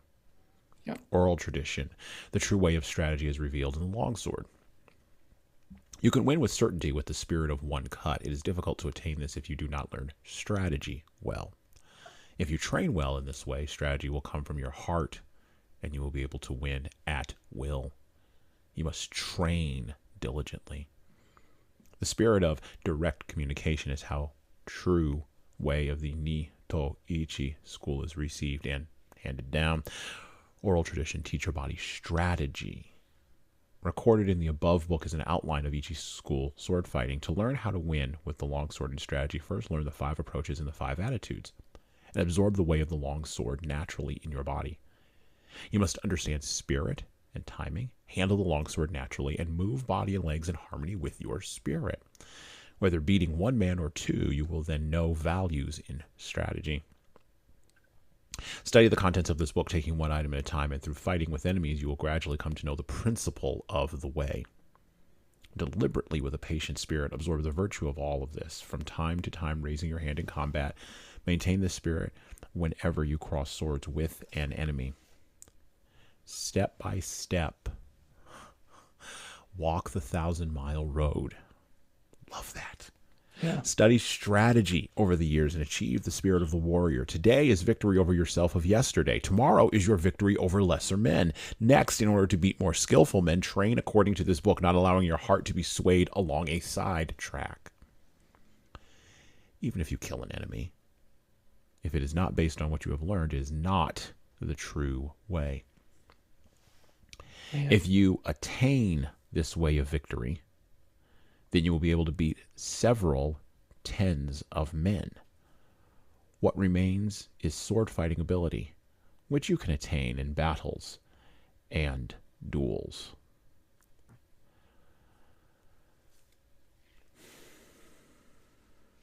So good. So good. Like, I read a lot. Lots of things, right? And like, I'm reading this and I just have this, I'm not a succinct guy. Like, I got turned down for a sales role once because they're like, yeah, John, you're a little long-winded. Okay, cool. All right, that's fine. I'm not for you, and that's okay. Yeah, exactly. Hey, you know what? Your approach is different than mine. That's okay. I didn't have that bandwidth at the time. I was just pissed. But like, man, it's so short. But when we think about social media and everyone is trying to be short and poignant and devastating and all these different things and polarizing and brand building and an authority and everything. Hot takes. Yeah. And man, like, it's hard to be short and also not be misinterpreted. Yes. And I think he does an amazing job in this book of making it so short. Like, this version that I have actually includes another book written during the same time, and it's still smaller than most of the books on my shelf, right? And it's deep, and it's also clear. Like, Melissa, my partner, she hates whenever I highlight in a book. Like, she's that kind of book owner, right? Don't crease it. Don't do any of this thing. Oh, she would hate me. I use the pen. I'm the pen guy, and I write notes in the margins. I come out and I'm reading this book. Yeah. And she was, and I've got the highlighters. What are you doing? I'm like, I have to. And she was like, what do you mean you have to? It's like, there are nuggets in here that I want to be able to find with ease later on when I come back to it. And it's just, man, it's just so good. Like, so, God, man, it blew me away, honestly. Like, this time where did it go? this line here towards the end of the Earth Scroll, right? If you want to learn those, if you want to learn the science of martial arts, meditate on this book. Let the teacher be the needle, let the student be the thread, and practice unremittingly. Like, I love that idea of the student being the thread of just like, oh man, it's mind blowing. Well, you talk about in your anecdote when you were in Las Vegas and you were talking to the gentleman publicly about Wing Chun and about Kung Fu, and the gentleman's brother or friend or whatever was very upset about you revealing secret things. And I think about a line from a marketer way back in the day, and he said something that has stuck with me for many, many years. There's no more secret sauce. Agreed. Because of the internet, there's no more secret sauce. And this book used to be secret sauce, right? Like, if you weren't, probably up to about the late 90s, if you didn't know what book to go seek out, like when I bought my copy of the Tao Jeet Kune Do, I literally had to order it from a publisher in China to have them send it to me. Whoa. Because I couldn't find it where I was living. Even in the late 90s, I couldn't find it where I was living. Okay. And this is before the internet really ramped up and Amazon and all that. Okay. Now with Amazon, please, with the internet, please, like, give me a break. There's no more secret sauce. Jocko talks about this, to go back to this for just a second. He talks about this with jiu-jitsu, right? Back when he was, finding out about jiu-jitsu and rolling with jiu-jitsu guys in the late 80s and the 90s, when he was in the teams, in the early 90s with the teams back in the day, as my 5-year-old says. That's a good impression, actually. I taught him that. Transitioning over to the 5-year-old.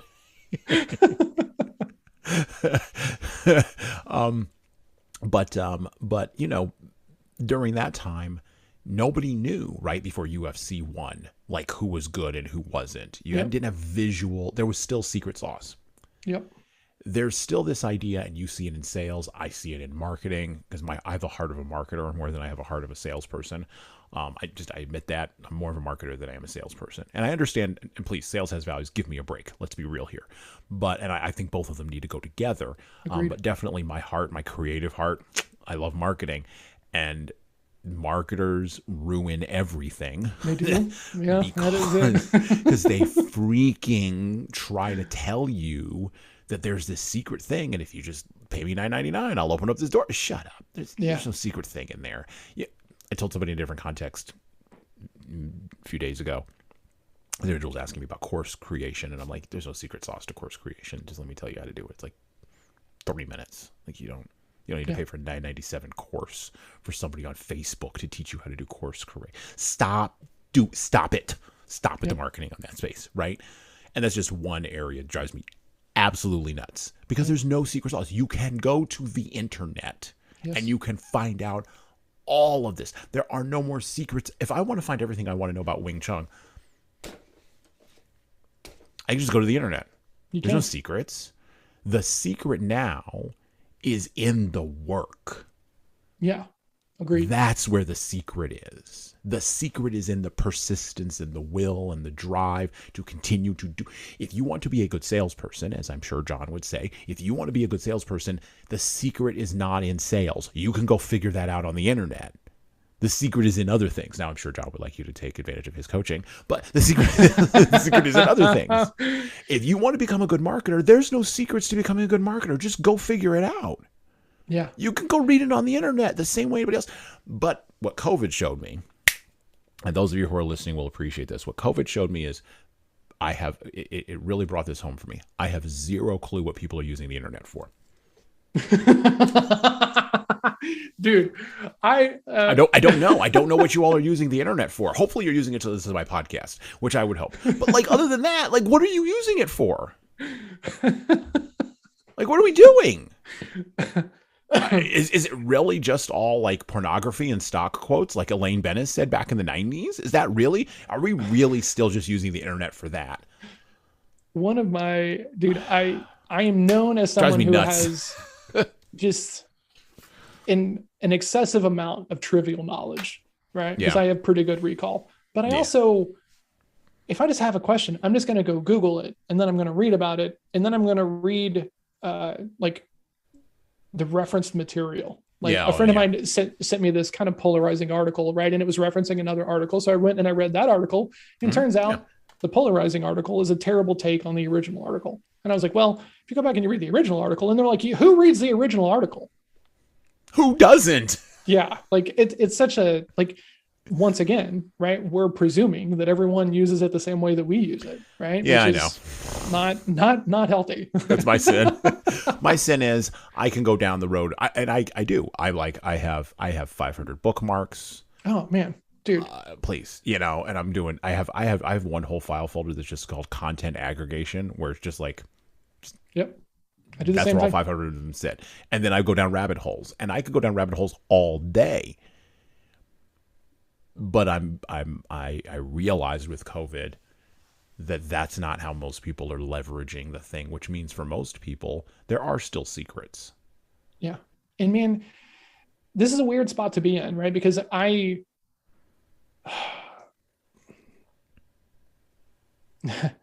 call this the curse of knowledge, right? I know what good selling is because I have spent years being coached around how to do it very well. Now, what happens is, back to your point, since everyone can open their mouth and words fall out, and they sometimes close deals, they think that they're good at this thing. And right, like, no knock against those people, because I don't believe that everyone thrives in a coaching environment, right? I think that everyone can thrive with the right coach, but I don't think you can just shove anybody into a coaching environment and expect them to improve. You got to have the right coach. When the student is ready, the teacher will appear, is an old saying, right? And I firmly believe that.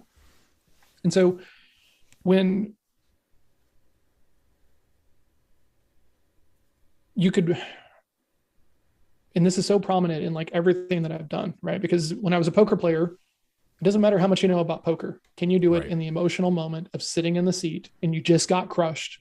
You just got stacked. You just lost your entire stack of chips and you're pulling money out of your wallet to get more chips. Like, are you making an emotional decision? Or are you making an intellectual decision? Are you looking at the table and realizing I can't win against this crowd and I need to go find somewhere else? Or are you leaning into the sunk cost of like, well, everyone else is terrible and they're winning and all these other things? Like, it's an emotional moment. And like, it's talked about Teddy so KGB freely. is not going to give you your stacks of high society. He's just not going to do it.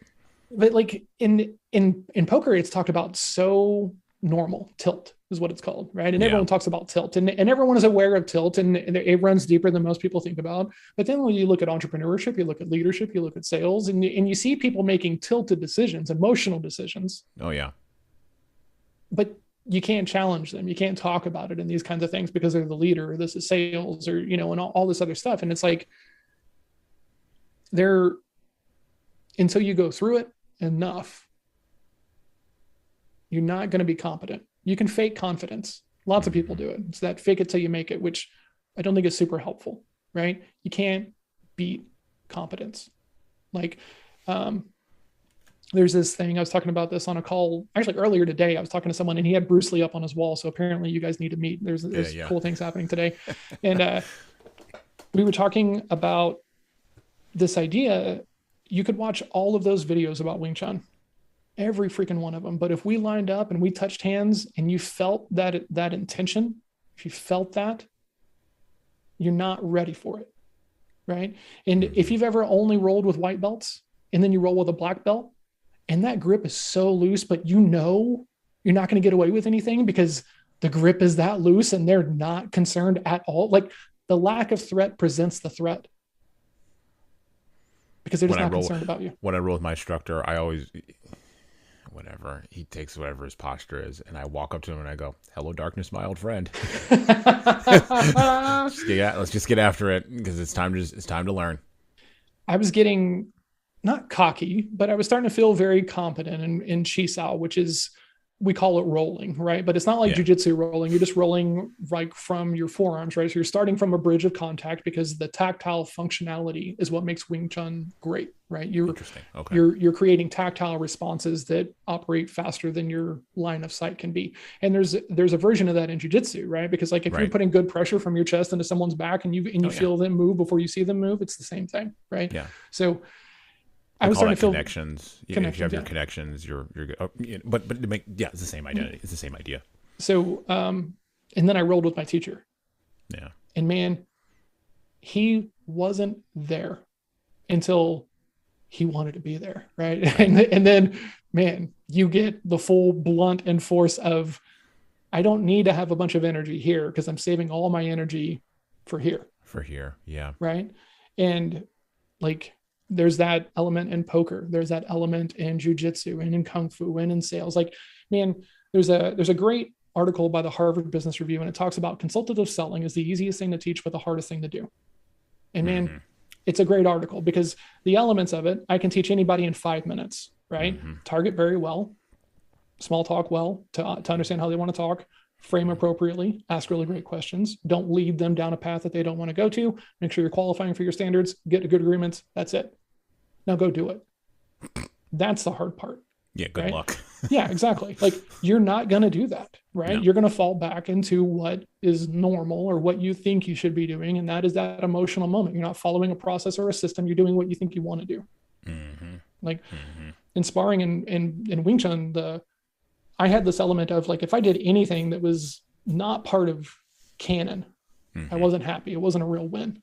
Yeah. Right. So like if I landed a shot, but my shoulder rose to make it, no, that's not it. That's not good enough. Fix it. Hmm. Right. Because this happening is causing other things to be out of alignment. Right. So it's Yeah. causing issues. Right. So focus on the process. The results will come, kind of Mm-hmm. thing. And I mean, it's such a, like, there's a sweet spot in the middle. You can't have just knowledge, and you can't just continue to beat your head against the wall if you're on a timeline that matters, right? No one needs a sales coach if you have endless money and you don't have a sales goal. Just go figure it out. You don't need me. You don't need a book. You don't need anything else. Just go talk to people. That's not what sales is, though. Sales is Right. about goals and deadlines and being accountable for the forecast and all the other stuff that is like part and parcel of that, which means you have a timeline. You don't have forever to figure it out. That's And right. if you're concerned about it, let's talk about it. But don't just assume that just because you can open your mouth and words come out of it, just like you shouldn't assume that because you can ball up your fist and make a fist that you're going to win a fight.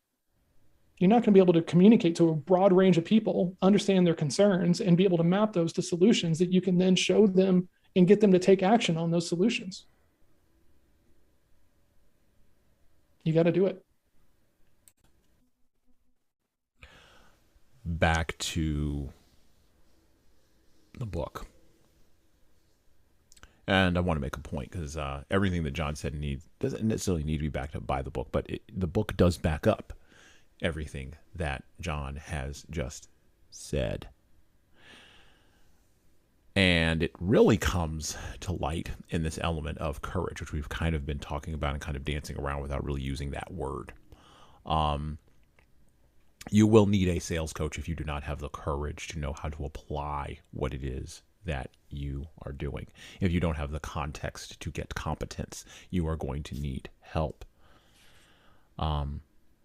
However, leadership courage, when we talk about leaders, leadership courage can only come after clarity, which I compare to ground in a book of five rings. Mm-hmm. Candor, which I compare to the water book. And if you're marking your book as you follow along with us, mark it there. And courage is comparable to Musashi's statements at the beginning of his fire book. So fire maps to courage. And we have a methodology. We call it the 3 C's methodology. In communication, leaders need to be candid. They need to have clarity first. Mm-hmm. Clarity in speaking, clarity in thinking, which is critical, and clarity in writing and communicating. Clarity is the thing. If your thoughts are not clear, your writing will not be clear, your speech will not be clear, and thus you will not be able to be candid, which is the second C. Candid is not telling someone the brutal truth. Candid is understanding exactly what truth needs to be applied at what moment and knowing when to do that. By the way, this wisdom only comes about through multiple battles. Yes. Through multiple failures. Multiple failures. But then there's the last C, which is courage. If you don't have the courage to actually be candid, you could be clear in your head all day, and it doesn't matter. It's an irrelevancy. By the way, I love where we align with courage is on Brene Brown as the heart word. You have to have the heart to be able to do the thing. Go ahead.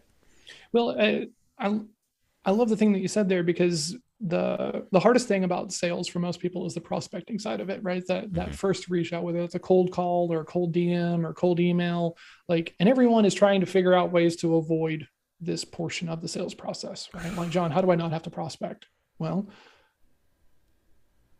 I don't know, honestly. Like you can do marketing and stuff, but if marketing misses, guess what? You have to go prospect. You got to go prospect. You got to go prospect. You got to go be in front of the people and say, hey, I think I can help you. Can we have a conversation? Yep. Like, and one of the things that I do with people is I take them through a clarity process, right? Because part of what causes that anxiety about doing a reach out is you're not laser focused on who you should be talking to and who should be talking to you, right? And I'll take people through an exercise, and I call this drawing the circle smaller, right? Of all the people on the planet, who can you say, this person doesn't need me? Great. So you've drawn that circle smaller. How do you feel about reaching out and finding those people? Still a little uncomfortable. Cool. Let's go smaller. Like, who inside this circle should you be talking to? And really, this is like a marketing avatar ICP exercise, right? Yeah. But once people get to a small enough circumference of the type of person who is only going to get value from them, people change, man. They start to get fired up about, let's go find some people, right? And it removes some of the anxiety about being rejected just out of hand because you're a salesperson. Right. Yeah. And going back to that clarity exercise, right? Like, you know, if you're not clear on who you're targeting, how are you going to be clear on a message that makes them want to talk to you? How are you going to be able to be candid with that message? Yeah, exactly. And then how are you going to even have the courage to go and talk to them anyway? Yeah, and the candid thing, right? Everyone is like, well, let's sound really spick and span and polished on these calls, John. And have you seen our deck and all of this stuff? And we do fundamentally transformational things for entrepreneurs. It's like, bro, like you're creating the rift that you hate because you're being unapproachable in how you're talking about what you do. Right. Stop sounding be so professional, be real. Like, you're not going to make everybody happy no matter what the outreach is. No piece of outreach is going to get 100% yes, because some people are still going to think it's too good to be true. Right. Right. And that's like the marketing thing, which I love. I went to the seminar once and this guy was like, if I told you that I was going to give you a Lamborghini for $1, would you believe me? And everyone's like, no. And he's like, exactly right. And I just had to think about that for like a long time, right? Because I like being perfect, you know. Right. I have a strong need to be right and be correct and be perfect and everything else. And so I think about that line all the time. So if no piece of outreach is going to get 100% of the people that I reach out to like want to take a meeting and then buy, let's use it meaningfully. So that way I'm only talking to people in conversations that I want to have, right? So how do I build my messaging around that? And that's why I talk about Kung Fu and jujitsu and all the things that I get really into, because we're going to find out if there's alignment here or not. Right. You're going to find as Seth Godin would say, you're going to find your tribe. Yeah. And that's a loaded term, but that is the term. That's the word, right? Mm-hmm. And yes, it comes with a whole bunch of geopolitical and cultural and social and blah, blah, blah, blah, blah. And it is the word. It doesn't negate it being the word. Correct. It's the word. You're going to find those people that are going to connect with you, and having the courage to go and get them is critical. As Musashi would say in a book of 5 rings. In this, the fire book of the Nito Ichi School of Strategy, I describe fighting as fire. In the first place, people think narrowly about the benefit of strategy. By using only their fingertips, they only know the benefit of 3 of the 5 inches of the wrist. They let a contest be decided, as with the folding fan, merely by the span of their forearms. They specialize in the small matter of dexterity, learning such trifles as hand and leg movements with the bamboo practice sword. In my strategy, the training for killing enemies is by way of many contests, fighting for survival, discovering the meaning of life and death, learning the way of the sword, judging the strength of attacks, and understanding the way of the edge and ridge of the sword. You cannot profit from small techniques, particularly when full armor is won.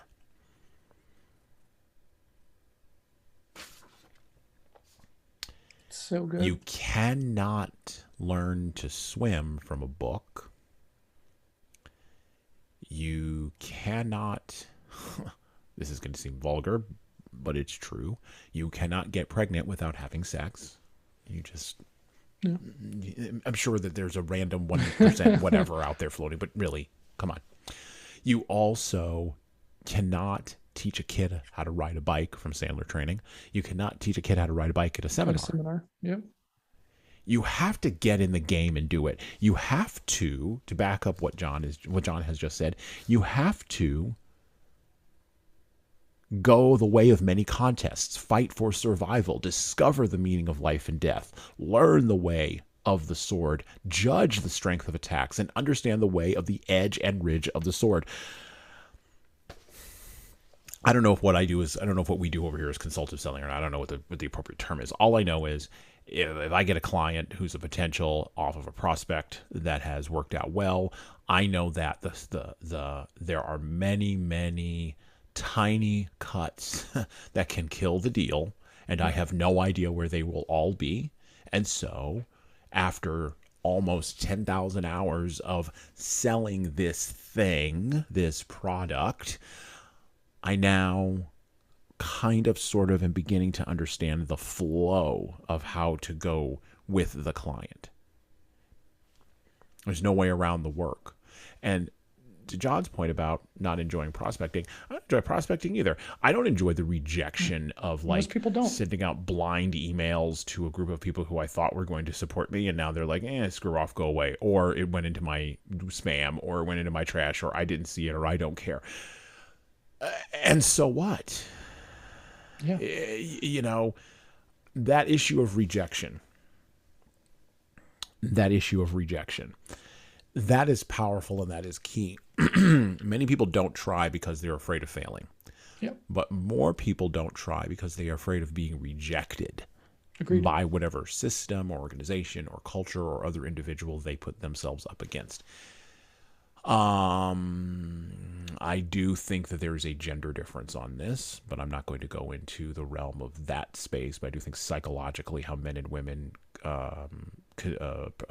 consume and pursue, not consume, that's not a good way to put it, how men and women engage with, that's a better way to put it, with rejection is fundamentally different. And I think Brene Brown would agree with me. I think she staked her entire career on that idea. Women and rejection and shame. There's a whole bunch of things that are gathered together in that spot, and she's done a lot of clear research on that. Go look at her research. Men are a little bit different, though. And somebody is polarizing, as Dr. Jordan Peterson, another Canadian, our third Canadian of the day, has mentioned this, clinical psychologist. And again, you could disagree with his conclusions, but he has mentioned this. Men tend to view rejection through the lens of, and we're talking about martial arts, and we're talking about jiu-jitsu, and we're talking about physical combat and how that relates to sales and where the lessons we can learn. Men relate to that out of physicality. They relate to that out of the space of, and I've sometimes said this in training, talking about conflict, and how men and women engage with it a little bit differently. If men have a conflict, we know fundamentally at a certain point, this can all get physical. We can all go out in the parking lot and figure it out. At a certain point, if it gets to that point. Now, we all do the negotiation to make sure it doesn't get to that point, because we know fundamentally, starting, I would assert, at the age of probably 8 or 9, this is when men start to learn this in a real visceral, physical way, whereas women learn a different lesson in a different kind of way. Or no, not a different lesson. They learn the same lesson in a different kind of way. Yep. Because the genders are different in their approach to this. But men learn about how to handle rejection in a physical manner, right? Versus an emotional one. This is interesting because sales fundamentally in our world today is not a physical act. It is an emotional act. And you can even assert that it's always been an emotional act. Yeah. And so it's interesting to watch rejection and how that shapes up and how that can burn through a person like fire, can literally hollow out a person. If they do not have if they haven't walked the way enough to be able to handle it, at multiple levels, and to be able to, and this is now when we get to the Western idea of compartmentalization, to compartmentalize and wall that off. And I'll use a perfect example from my own life. We were in a deal that we did not get with a larger partner. This was many years ago. It was a $250,000 deal. We didn't get the deal. I'll tell you the end of the story. We didn't get the deal. Okay. We were in the deal for 6 months. We were in the process for 6 months. I thought I understood the edge and the, as Musashi would say, the edge and the ridge of the sword and where it was going. And apparently I did not. And when I realized that I did not understand where the edge and the ridge of the sword were going, and when the final cut came and the blow of rejection came, I literally left my office, went home, because I felt like I was going to puke at that time. Yeah. And I laid down on the floor of my, at the time, my house had hardwood floors, beautiful teak hardwood floors. And I laid down on the hardwood floor of my living room.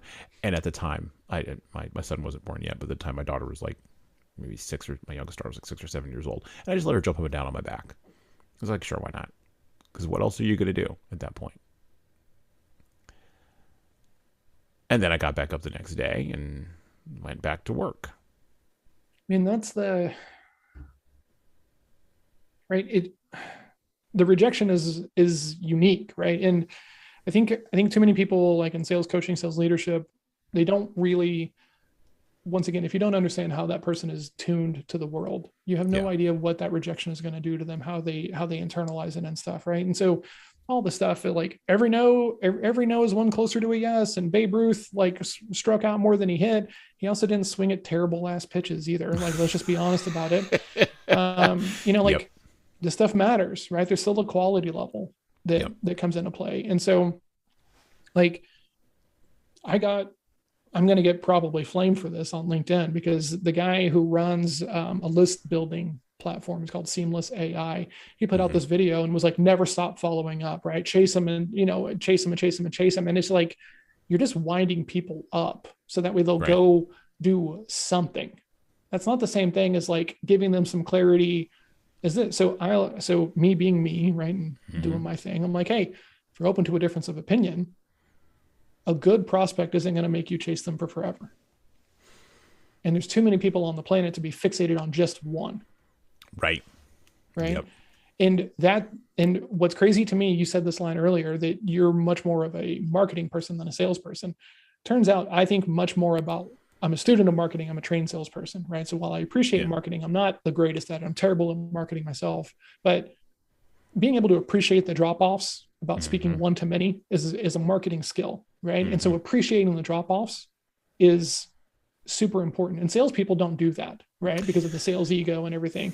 Yeah.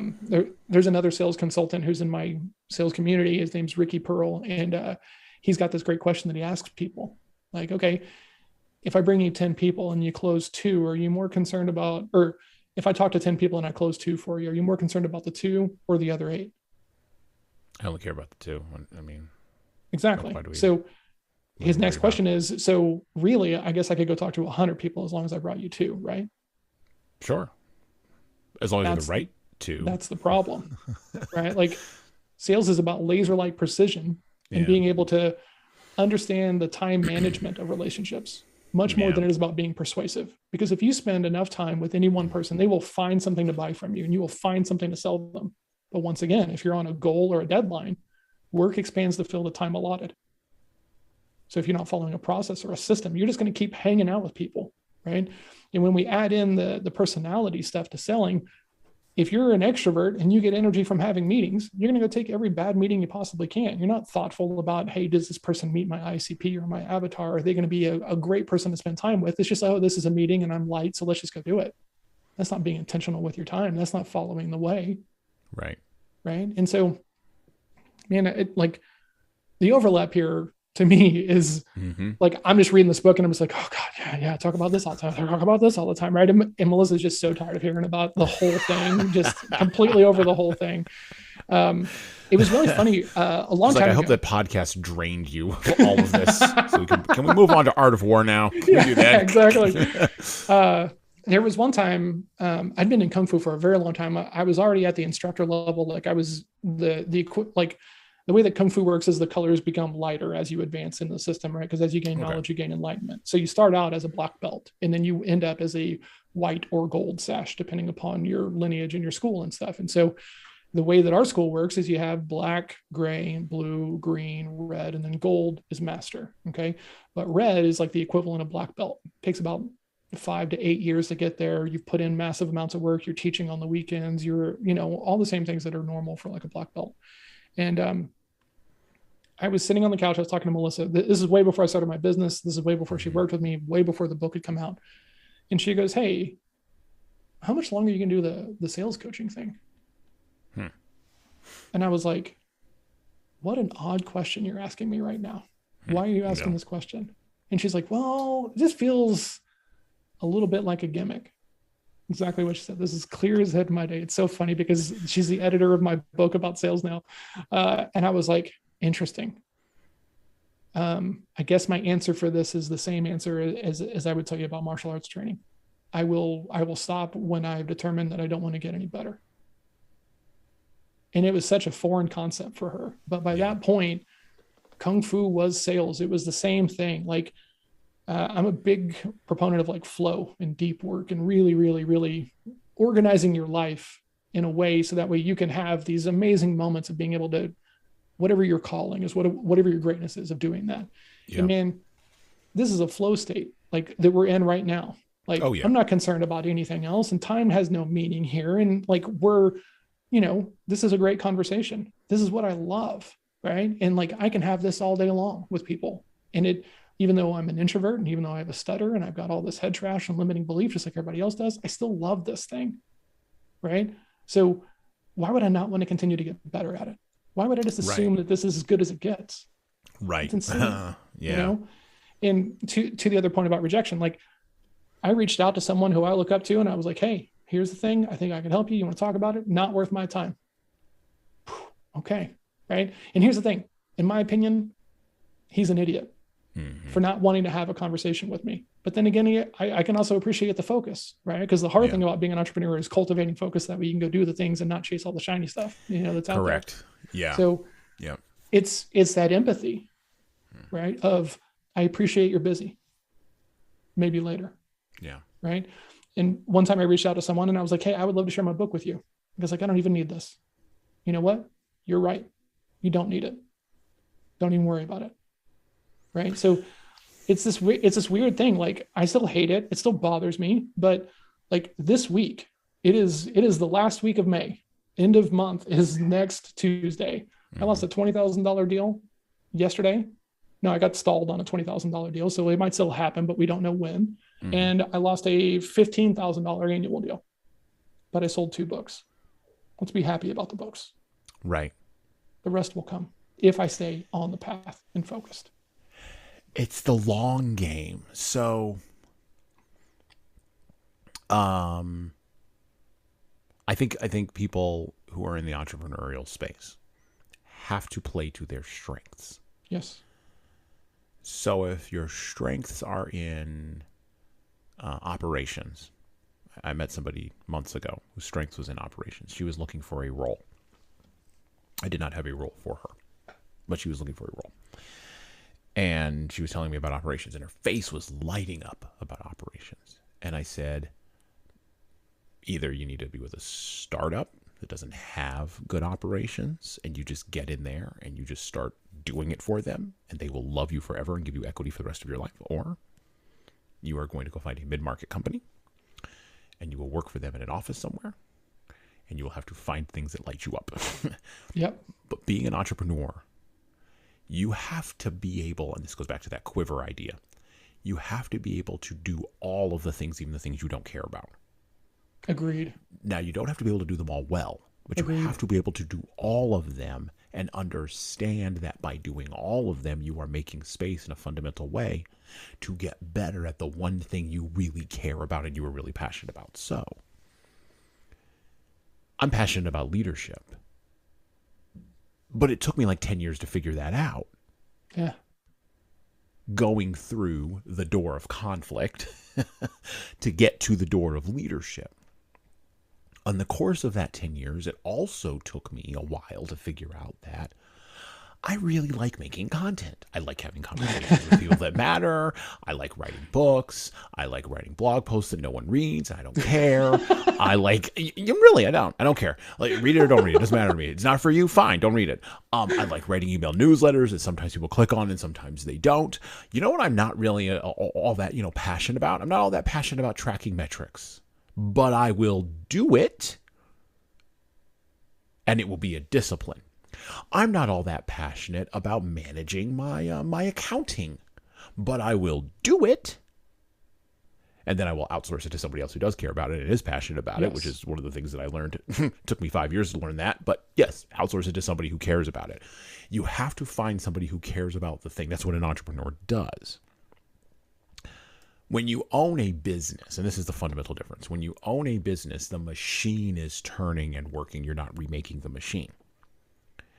When you're an entrepreneur, you're constantly tinkering with the machine. Constantly tinkering with the machine because you don't know what will work. Yep. And when you are a freelancer, you are a contracted employee for somebody else. Who's trying to figure it out. Right. And there is nothing wrong with that. Like, again, it goes back to this weird idea of compartmentalization. We have this all compartmentalization in the West. Like, you've got to be this, you've got to be that, you got to be this, you got to be a specialist, right? It's the cult of specialization. And I would much rather, not necessarily be broadly spanned. That's not really it. I would much rather have the ability to flow between those three areas than be locked in rigidly, because when a disaster comes along, the bamboo goes just fine, but the brick building falls over. Miyamoto Musashi knew this. And he lived it right through his life. Back to the book for just a moment. I'm going to read directly from my copy of the book. Again, from Overlook Press, for the Overlook Press, the translation by Victor Harris. This is from the introduction on page 10. He was a boisterous youth, strong-willed and physically large for his age. Whether he was urged to pursue kendo by his uncle or whether his aggressive nature led to it, we do not know. But it is recorded that he slew a man in single combat when he was just 13. The opponent was Arama Kaihi, a samurai of the Shinto Ryu school of martial arts, skilled with sword and spear. The boy threw the man to the ground and beat him about the head with a stick when he tried to rise. Kihai died vomiting blood. Musashi's next contest was when he was 16, when he defeated Tadashima Akiyama. About this time, he left home to embark on the warrior pilgrimage, which saw him victor in scores of contests and which took him to war 6 times, until he finally settled down at the age of 50, having reached the end of his search for reason. There must have been many Ronin traveling the country on similar expeditions, some alone like Musashi and some enjoying sponsorship, though not on the scale of the pilgrimage of the famous swordsman Sukahara Bokuden, who had traveled with a retinue of over 100 men in the previous century. That's amazing. This part of Musashi's life was spent living apart from society while he devoted himself with a ferocious single-mindedness to the search for enlightenment by the way of the sword. Concerned only with perfecting his skill, he lived as men need not live, wandering over Japan soaked by the cold winds of winter, not dressing his hair, nor taking a wife, nor following any profession save his study. It is said he never entered a bathtub lest he was caught unawares without a weapon, and that his appearance was uncouth and wretched.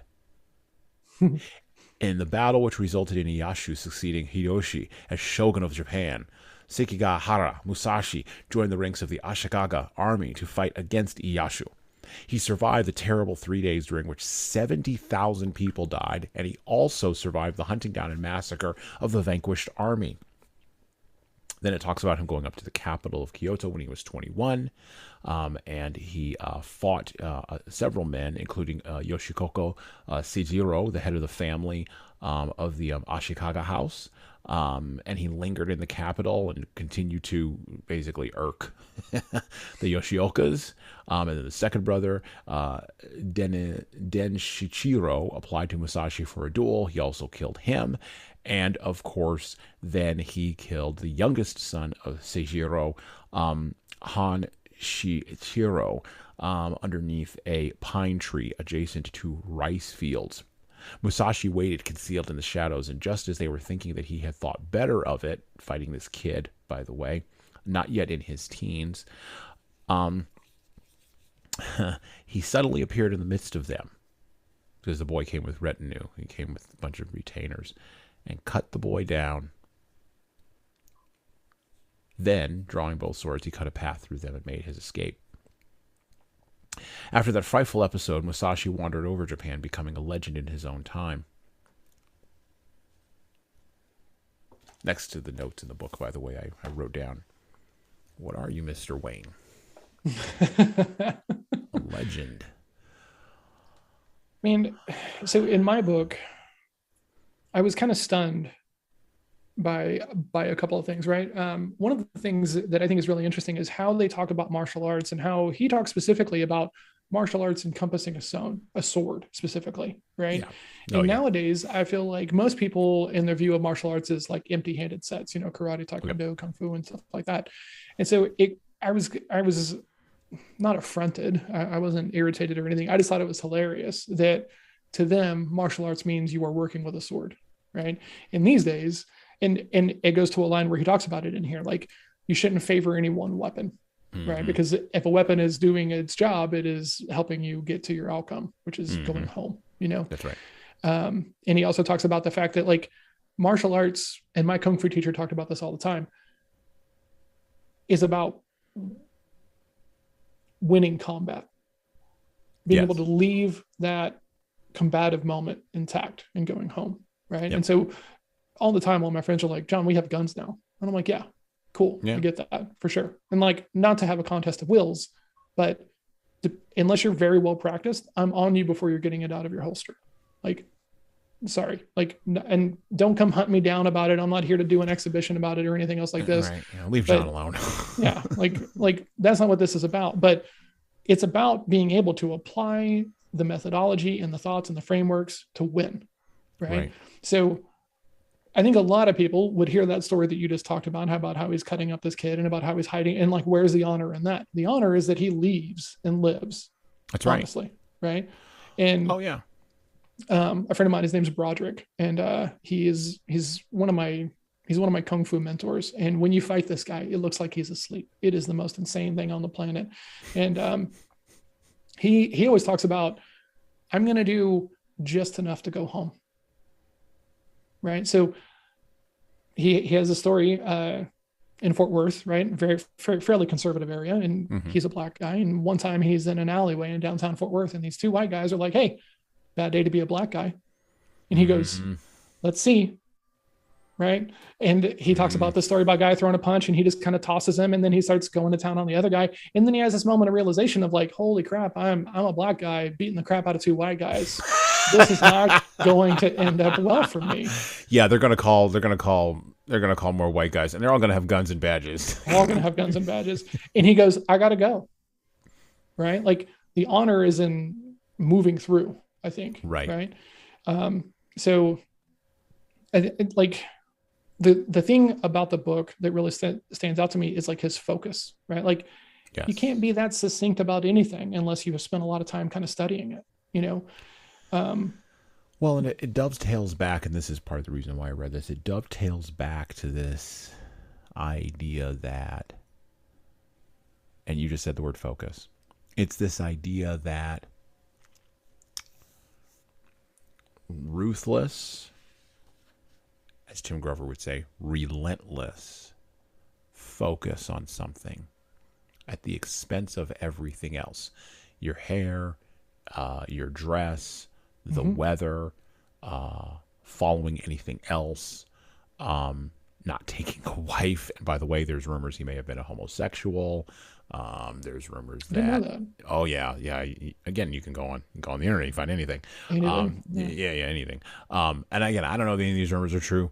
The guy was alive 700 years ago. Who the heck knows, right? Doesn't matter now. He's a legend now. Like, the man who shot Liberty Valance, right? You know, when the facts don't meet the legend, you print the freaking legend. That's what you do. Because that's what you print. Because that's what people want to. That's what people want to read. Yeah. Tom Brady in football is not. He's the most boring guy at a party. I'm convinced of it. You He have doesn't to care about anything else but football. I mean, going back to the Like Michael literally Jordan thing. cares about nothing. Like maybe he cares about his kids and his wife. I'm sure he cares about other things. Now, but like at a party, what's he going to talk to you about? He's going to talk to you about the time that he cut across on 4th down and like threw the pick, or he's going to tell you about the time he threw into a pick six and like 8 guys hit him, and you're going to be like, I don't, and you're going to get another canapé and you're going to be bored. Yep. And we want to be entertained by the generalist, but we laud the specialist. And we don't, truth, dude. Yeah, and we don't seem to really understand. We don't understand the level of sacrifice that goes into being a specialist. We just don't understand it, because it's decisions that we would never make. A radio commentator back in the day said something that has stuck with me for many, many years. He said, or radio personality, he said, the only limitations you have are the ones that you place on yourself. Agreed. Couldn't agree more. And my next line for that whole thing is the only competition you have are the ones you create. Right. You know how many sales coaches there are? Untold. Right. You know how many leadership development people there are? I mean, yeah, obviously. Right. And like, and the fail rate in both of our industries is quite high because lots of people don't make it. Right. They don't make it. Have you seen The Last Dance? The Jordan documentary? Yes, I have. Yes. Okay. Yes, I did watch it. Yep. I'm a Jordan fan. I love Jordans. I buy them now in the secondary market because I could never have them whenever I was a kid. So I reward myself whenever I have good months with a new pair of Jordans, right? Nice. I'm wearing a shirt with shoes on it right now. And I was a kid whenever that all happened. You know, we're very close to the same age. Yeah. And watching that now with everything that I've done, it's just, I can't be that.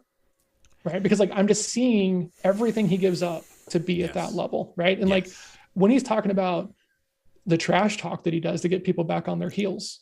Right. And I have a special love of trash talking as a poker player. Right. Mm-hmm. I like it. But on the other hand of it, I also have this kind of like honorable idea about competition of like, I want to beat you at your best. So that way it's just acknowledged that I'm better than you, right? Well, and I have Jordan's haircut, so I mean, there you go. I have a special affinity for the man. We're same barber, different cities. You know. Well, no, I mean, he's the bald hero for all black men. I mean, that's the bald hero. Forget it. Like for another 2 generations, it just is going. I mean, yeah, Kobe, okay, but Kobe was like. Yeah, it was different because different. Like he was in the wake of Jordan. He had to come in after all of that. And just like LeBron, like had to come in the wake of all of that. Okay. Mm-hmm. No, Jordan's mic. Actually, I have the picture on I don't have it up on my wall now in my office, but I did when I had a bigger office space. Of Jordan doing the last shot at the Utah Jazz, and just the look on those people's faces as he put the knife in them, you know, and he just didn't care. He just I'm here to put the knife in you. And you talk about empathy, balance. Dave Goggins, the Navy SEAL, who's also a marathon runner, former Navy SEAL, who's also a marathon runner and endurance guy. Yep. He talks about this too. A lot of people like balance. That's important to a lot of people. He's exactly correct. A lot of people love balance. And I think Jordan would agree with this. But if you want to be the person that everybody absolutely hates because you're so good, you can't be balanced. You can't have balance. You cannot have balance. And that is the most honest analysis of exactly what Jordan was demonstrating, not only through his entire career, but also, I mean, he even mentioned this in The Last Dance. He's like, you know, I don't have to do this. And I love that. You're right. You are exactly correct. You do not have to do this. But he's not willing to risk it. Right. Exactly. Like, when I coach people sometimes, and I sell over Zoom. I'm a big believer in selling over Zoom, and because it's the greatest of all the worlds, in my opinion. And people are like, well, John, I don't want to be on Zoom. I don't want to turn on my video camera. Okay, great. Are you okay with lesser outcomes? Like, do you want to work harder, or are you willing to get a little bit uncomfortable so that way it's a little bit easier? Like, do you want to deal with less, right? And coming from a poker background, everything was about expected value. Do you have an edge? Because if you don't have an edge, go home. You can't beat a rigged game. You can't beat a game. Like, you're not going to beat Michael Jordan in a game. Like, and if you go to the game on Tuesday afternoon, whenever all the other pros are playing the Tuesday afternoon game because they're not in jobs, because this is what they do all the time, why are you expecting to win if you're not putting in the effort and the hours, right? You're the sucker at the table.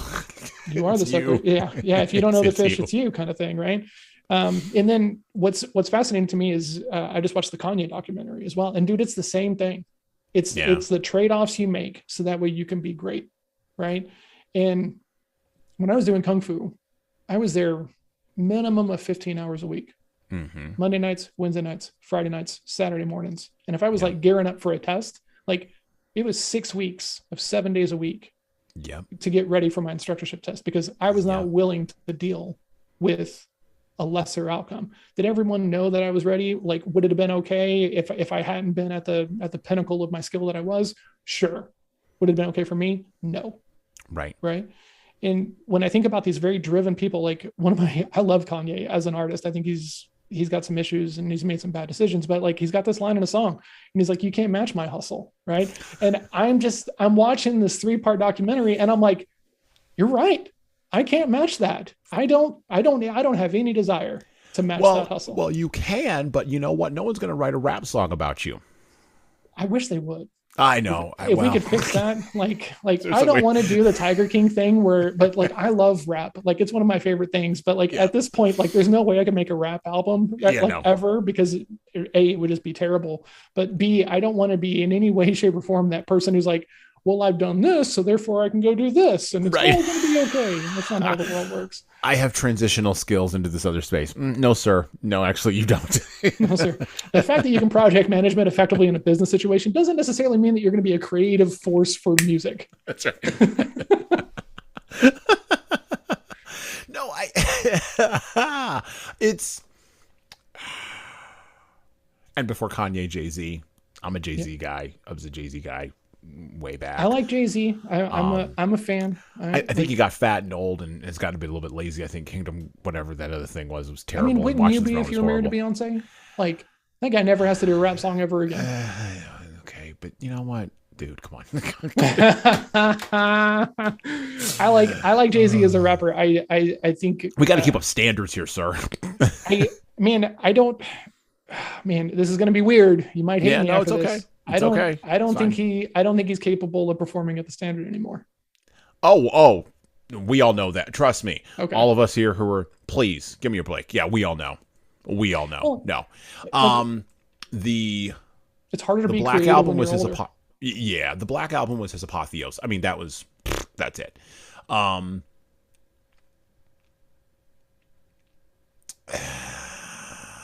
Yeah, the Black Album was his apotheosis. I mean, that's it. That's where everything came from. That's what launched him into everything else. And he's been on a long downhill slide ever since. Yeah. And no, we all know. Oh God, we all know. Look, probably the rap artist who I would say has had the most staying power. Ooh, this is going to be a good conversation. This has nothing to do with the Book of the Five Rings, but I'm here for this chat. Nothing to do with this book. Is of course Nas. Because Nas will just show up any day, 12 days out of the week, and will just show up. And he's been consistent over the course of time. I will give Nas that. I think Nas is very consistent. I don't like him as an MC. I've never been able to get that vibe ever. No. Like, huge appreciation, not my scene. I admire his consistency. And there's something, by the way, there's something to be said for the guy who is consistent and shows up for 20 years. That we need that guy. I mean, I saw something the other day where the game wants to do a versus with Eminem, and I'm like, man, Eminem doesn't even have to show up. You're right. You're not even close to the same level. The first 3 hits are going to outpace the game's entire catalog. Let's just be honest about it. And talk about Well, staying power. Like, well, Eminem and has it's been there because for a while. it's because Eminem still, you're still a white man playing a black man's game. I mean, Yeah, congratulations, welcome to being a black man in a white man's world. I mean, congratulations, welcome to it. yeah. But I mean, that's going to be the dynamic, and people are going to think that they can take him But until here's the thing, though. If they we're being can't. really honest, right? I can appreciate your statement, but let's also acknowledge all the other like white folks that have tried to rap and it might have been a flash in the pan or might have an album or something else like this, Yeah. but Oh they yeah. don't have 20 No. like my name is was what like 99, 98. I think I was a Something like senior in that. high school. Like, Yeah. man, like, and that dude has a catalog. It's not just Oh like those yeah. like three songs and then Oh like yeah. No. Look, the crazy. reason. Let me back you up. The reason why Dre got him and pulled him out of obscurity, and Dre has said this. I wanted to get a white guy who was solid to shut up all of my inwards, and I'm not going to say the word, but all my inwards over there that were yelling at me about how I couldn't find a white guy. He did it out of spite, which is interesting because Dre has a line in his last best album, which was now 21 years ago, Yeah.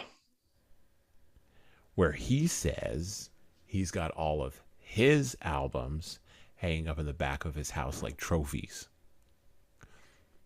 Who taught you to smoke trees? Yeah. And so at the end of the day,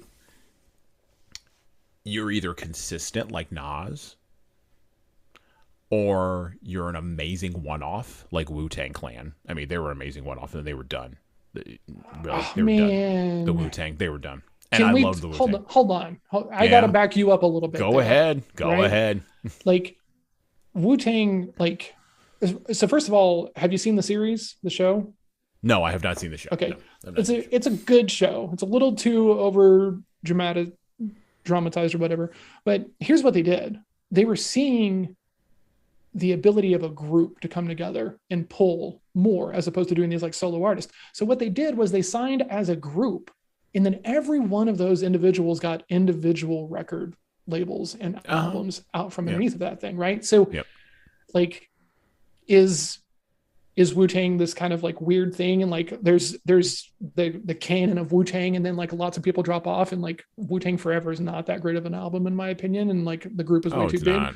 But like, And Enter the Wu-Tang was there. I mean, forget it. Like, but that's it. man, talk about finding a way to crack the nugget, like as opposed to beating your head against the wall and just putting out tons and tons and tons. Like talk about the Ludacris thing. Like Ludacris was selling Oh, tapes out the yeah. back of his trunk for years and years and years and years and years before anybody ever heard him on the radio, Oh, right? yeah. So, and to the point that I think you're going to make, like it's all okay, right? Like Yeah. there's a glory to making it through, right? And I talk about this with entrepreneurship. It's not always sexy. Like you're going to have those terrifying moments. Like Oh, yeah. you're going to like I've had those moments of like this is sewn up, this is going to be great, or like deals with equity involved that never actually get to that equity position and everything else like this. And it's like, you know, it's not always beautiful, it's not always sexy, it's not always a thing you want to go brag about, but like it will be braggable eventually because you make it through, right? Well, and that's the thing you have to. That's the thing you have to convince other people of, and that's what I found. Like, Well, the young, I would say. yeah. But you know what? I mean, there's a myth that if you go take a 40-hour-a-week job, and it's the myth of the 20th century. It is, yeah. You know, you go take this 40-hour-a-week job, and you work a 40-hour-a-week job every week, Safe. right? For 50 weeks out of the year, and you do that for 35 years. Now that's your body of work. That's the thing you did. That's worthwhile to celebrate and to clap and to support. And you were consistent at that. And you fed your family. And you did those things. And now that all that's fallen apart, the challenge is that, and this is why we're doing the podcast, and this is why we're talking about this in such a way for like the last, now we're going on 2.5 hours now, which is great. But like the challenge of that is all of that mental infrastructure is still hanging around, even while all of the assumptions that supported that mental infrastructure are basically gone. Yeah. And the gap between the mental infrastructure in our heads about what should be versus the assumptions we make about what is, going back to the whole David Hume idea of you can't get an is from an ought or an ought from an is, or whichever the hell one it was. Mm-hmm. That gap is where the chaos is right now. That gap is where the chaos is, because we haven't figured out a way geopolitically at a nation state level, going all the way down to our families, we haven't figured out a way to close that gap. Now, if you're politically minded, you're going to go, well, we need to return to XYZ thing. Okay. And if you're politically minded on the other side, you might say, well, no, we need more freedom and openness in ABC thing. But those are both neither of those are the answer to the question. If you're more spiritually minded, which I think people who are a little bit more spiritually minded, I'm purpose not saying religiously minded, people who are more spiritually minded get the concept that this is not actually a material problem. This is a problem at a deeper level where it needs to be sewn together, because that's where the gap is. And you can frame it in terms of philosophy, but eventually you're going to wind up using religious language. And you can frame it in terms of psychology, but eventually you're going to wind up using religious language, because you're trying to sew the assumption plus the expectation that's still in your head together. And those are the two things that have to match. And it's in every field. I mean, we've talked about sales, we talked about leadership development, we've talked about martial arts, we were talking about rap music.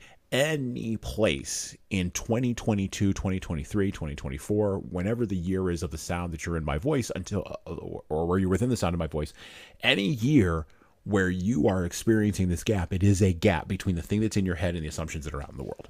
And you've got to figure out a way to sew that gap together. And that is a challenge, dude. Yes. That Musashi offers us the option to be able to solve in the Wind book, which you'll turn to in just a moment. But there are ways to solve it. But it does require you to read. It does require you to look at source documents. It does require you to think deeply. And then, of course, it requires you to make some decisions and then act on those decisions in a repeated fashion consistently over the course of time. Yeah, man.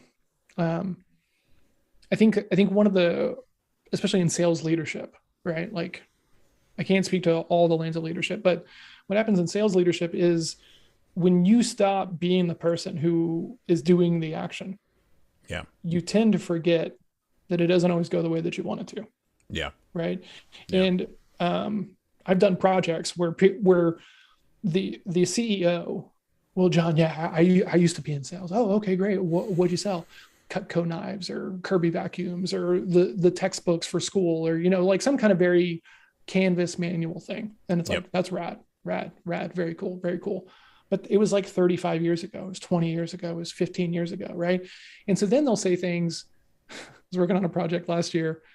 And the CEO goes, hey guys, I think we just need a break. So what I'm going to do is I'm going to do a 6-day holiday. We're going to take Thursday, Friday off. Saturday, Sunday is always off. And then Monday, Tuesday off. And everyone else is excited, but I'm the sales leader in this organization, right? And by the way, this is Tuesday afternoon that we're getting this news. Okay. So everyone else is super excited. Oh yeah, this is great, boss. I'm like doing all that stuff. And I'm just kind of quiet. And he's like, so what do you think about, John? And I was like, well, I think it's great that you're thoughtful about it. I think that's very important. I can't go tell the sales team to go cancel their meetings though, unless you're going to give us some quota relief. Are you going to give us some quota relief? Well, no, John, we got to hit the forecast. Okay, great. I can't tell these guys to go cancel their meetings. Right. Because we then run the risk of not being able to get the meetings again.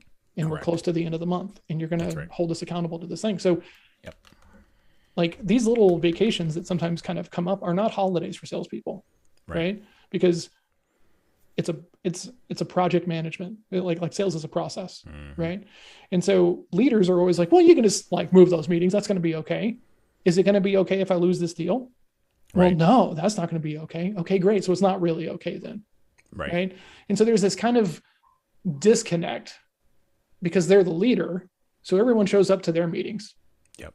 And they think that that's how the world works. And that's not how the world works because people are busy and everybody wants everybody's attention. Yep. And if you I take calls on pipelines without anything attached to me.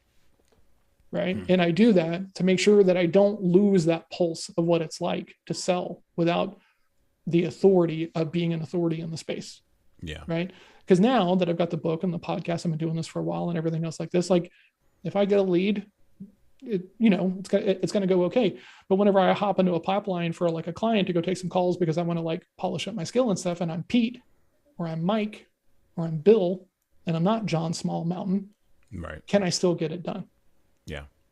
And that to me is the real work that lots of leaders forget to do, right?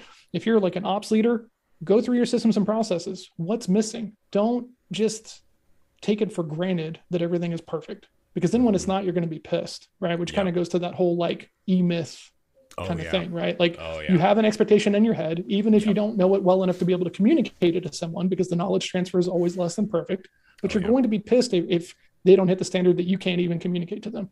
Correct. And then whose fault is that going to be? Yours. Yours. It's actually going to be your good. fault. Hashtag good. Right? Hashtag good. That's right. Yeah. Because then you can fix it. Right. That's right. If you can't put hands on it, if you can't fix it, if you can't find your fault in it, there's nothing you can do to fix the problem. Mm-hmm. That's it.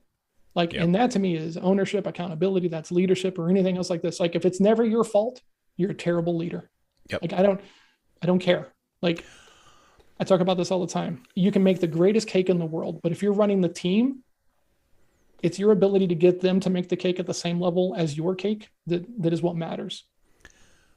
I've been teaching on this for many, many years, and we put a whole chapter in the book called "Leaders Avoid the Blame Credit Trap."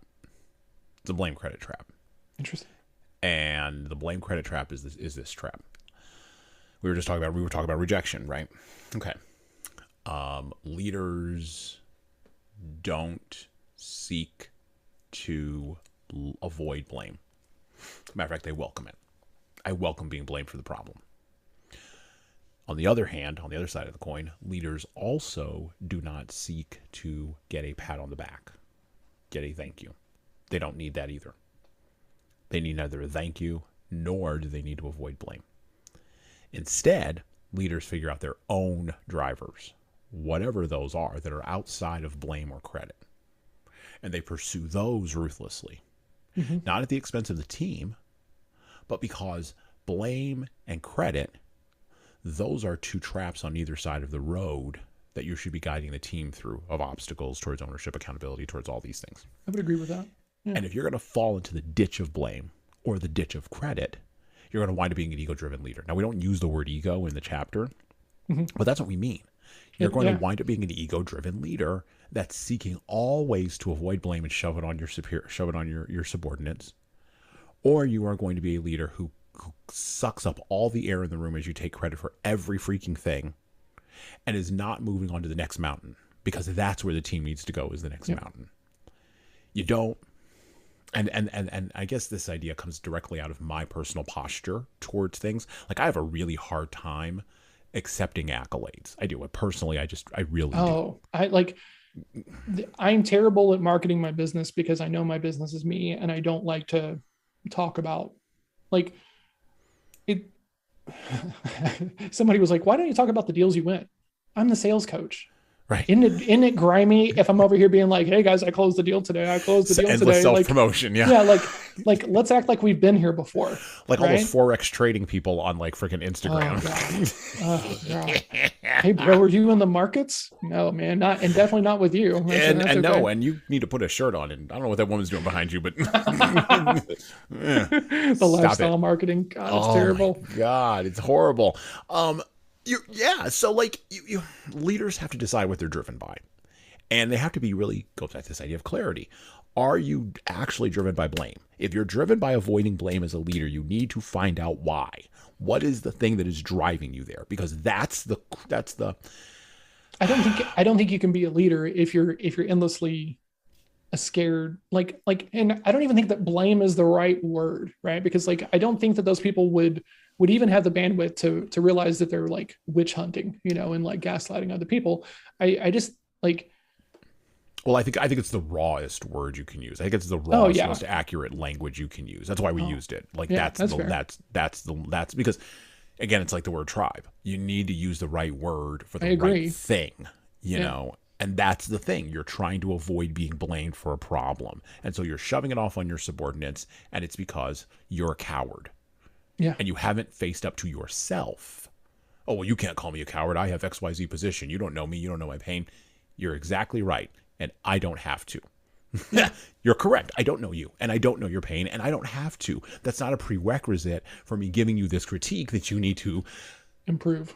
Yeah. improve and stop avoiding blame or handing out blame. And on the flip side, also, stop pursuing endless pats on the back for things you didn't do. Yeah. That the team did. Give away the credit. Don't even let the taste of your own name fall out your mouth. And be on to the next mountaintop. Yeah. Be on to the next mountaintop. Just be on to the next mountaintop. Because maybe it's the posture of me being, somebody described me one time as a visionary, and I don't know about all that. I will definitely say that I have big ideas for sure. And maybe there are, not maybe, I know that there are people where when you talk in those kinds of contexts, people get real frightened and real scared because that feels like a lot of weight. Yeah. But this is the weight of leadership. This is the game of leadership. And if you don't want to play the game, please don't be a leader. Just please don't be a leader. Don't be a leader in sales. Don't be a leader. Right. Don't be a leader in your community. Hell, don't be a leader in your family. If you don't want to play the game, don't be that thing. But if you decide not to be that thing, when you were the person that could do it, there's consequences for that too. You don't get to walk away without there being consequences from any decision that you make. Yeah. So, and know the strategy so that you can actually be effective. Understand the way. It takes a little bit of ego, like just being. I used to wait tables, and I worked in a chef-led restaurant, right? Mm-hmm. And chefs oftentimes are very proud of the food that they are. Has their name on the menu, right? So let's just call all that into action. It's their menu, it's their ideas, it's their food. They should be passionate about it, right? Mm-hmm. To go back to the Kanye thing, if you're meant to leave an impact and you're not talking as loudly about yourself as like other people are, how are you going to leave an impact? Right. Right. And I hated this chef that I worked under because I just thought he was just a complete, all the stuff. Right. And then later on, I was working in a retail environment doing cell phones, and we got this new manager, and he'd been a chef. And I was like, oh man, it's better over here, huh? Like chefs suck. And he was like, yeah, chefs suck, but they have to. I was like, what does that mean? And he's like, dude, that is your food on everybody's plate. And if it's a chef-led restaurant, it is like, you're taking the brunt of it. People are leaving with lasting impressions about like your food. And if a server, and if a server doesn't want to wipe the lip of a plate on their way out of the expo window, right, to like make sure that the plate is clean and stuff, a chef should be pissed. And I think about that all the time, right? Because I don't think everyone should be a leader. I think that this like chasing leadership that lots of people do leads them down these paths that aren't super helpful to them. But our podcast actually started because we were at a sales summit, and the woman who is the S on the show, her name is Nanette, and she was struggling with a prospect. And so we're all just sitting there drinking, not going to the sessions, which is what salespeople do at sales conferences, in case you didn't know. Right? We all fly in a day early so we can all get our drinks in. And she goes, "Can I ask you two, me and the other guy on the show who she doesn't work with, about a sales situation?" We're like, "Yeah, sure," right? Because she works with the I personality on the show, right? Yeah. Like that's her boss, and she's stuck because he just passed the baton. Hey, you know what? I know you want my help, and this is his best friend, right? I know you want to talk about this. I'm going to let my staff help you. Okay. And so she's stuck, and like she can't get the time of the day from this guy and everything else like this, and it's just dead end, right? And so I was like, cool. Do you just want me to listen, or do you want some help? And she's like, well, I would love some help. And I was like, okay, great. First help. And I turned to the guy who is her boss. I'm like, this is on you. And he's like, what? And starts to get offended and everything else like this. And I was like, look, you're talking to one of your best friends.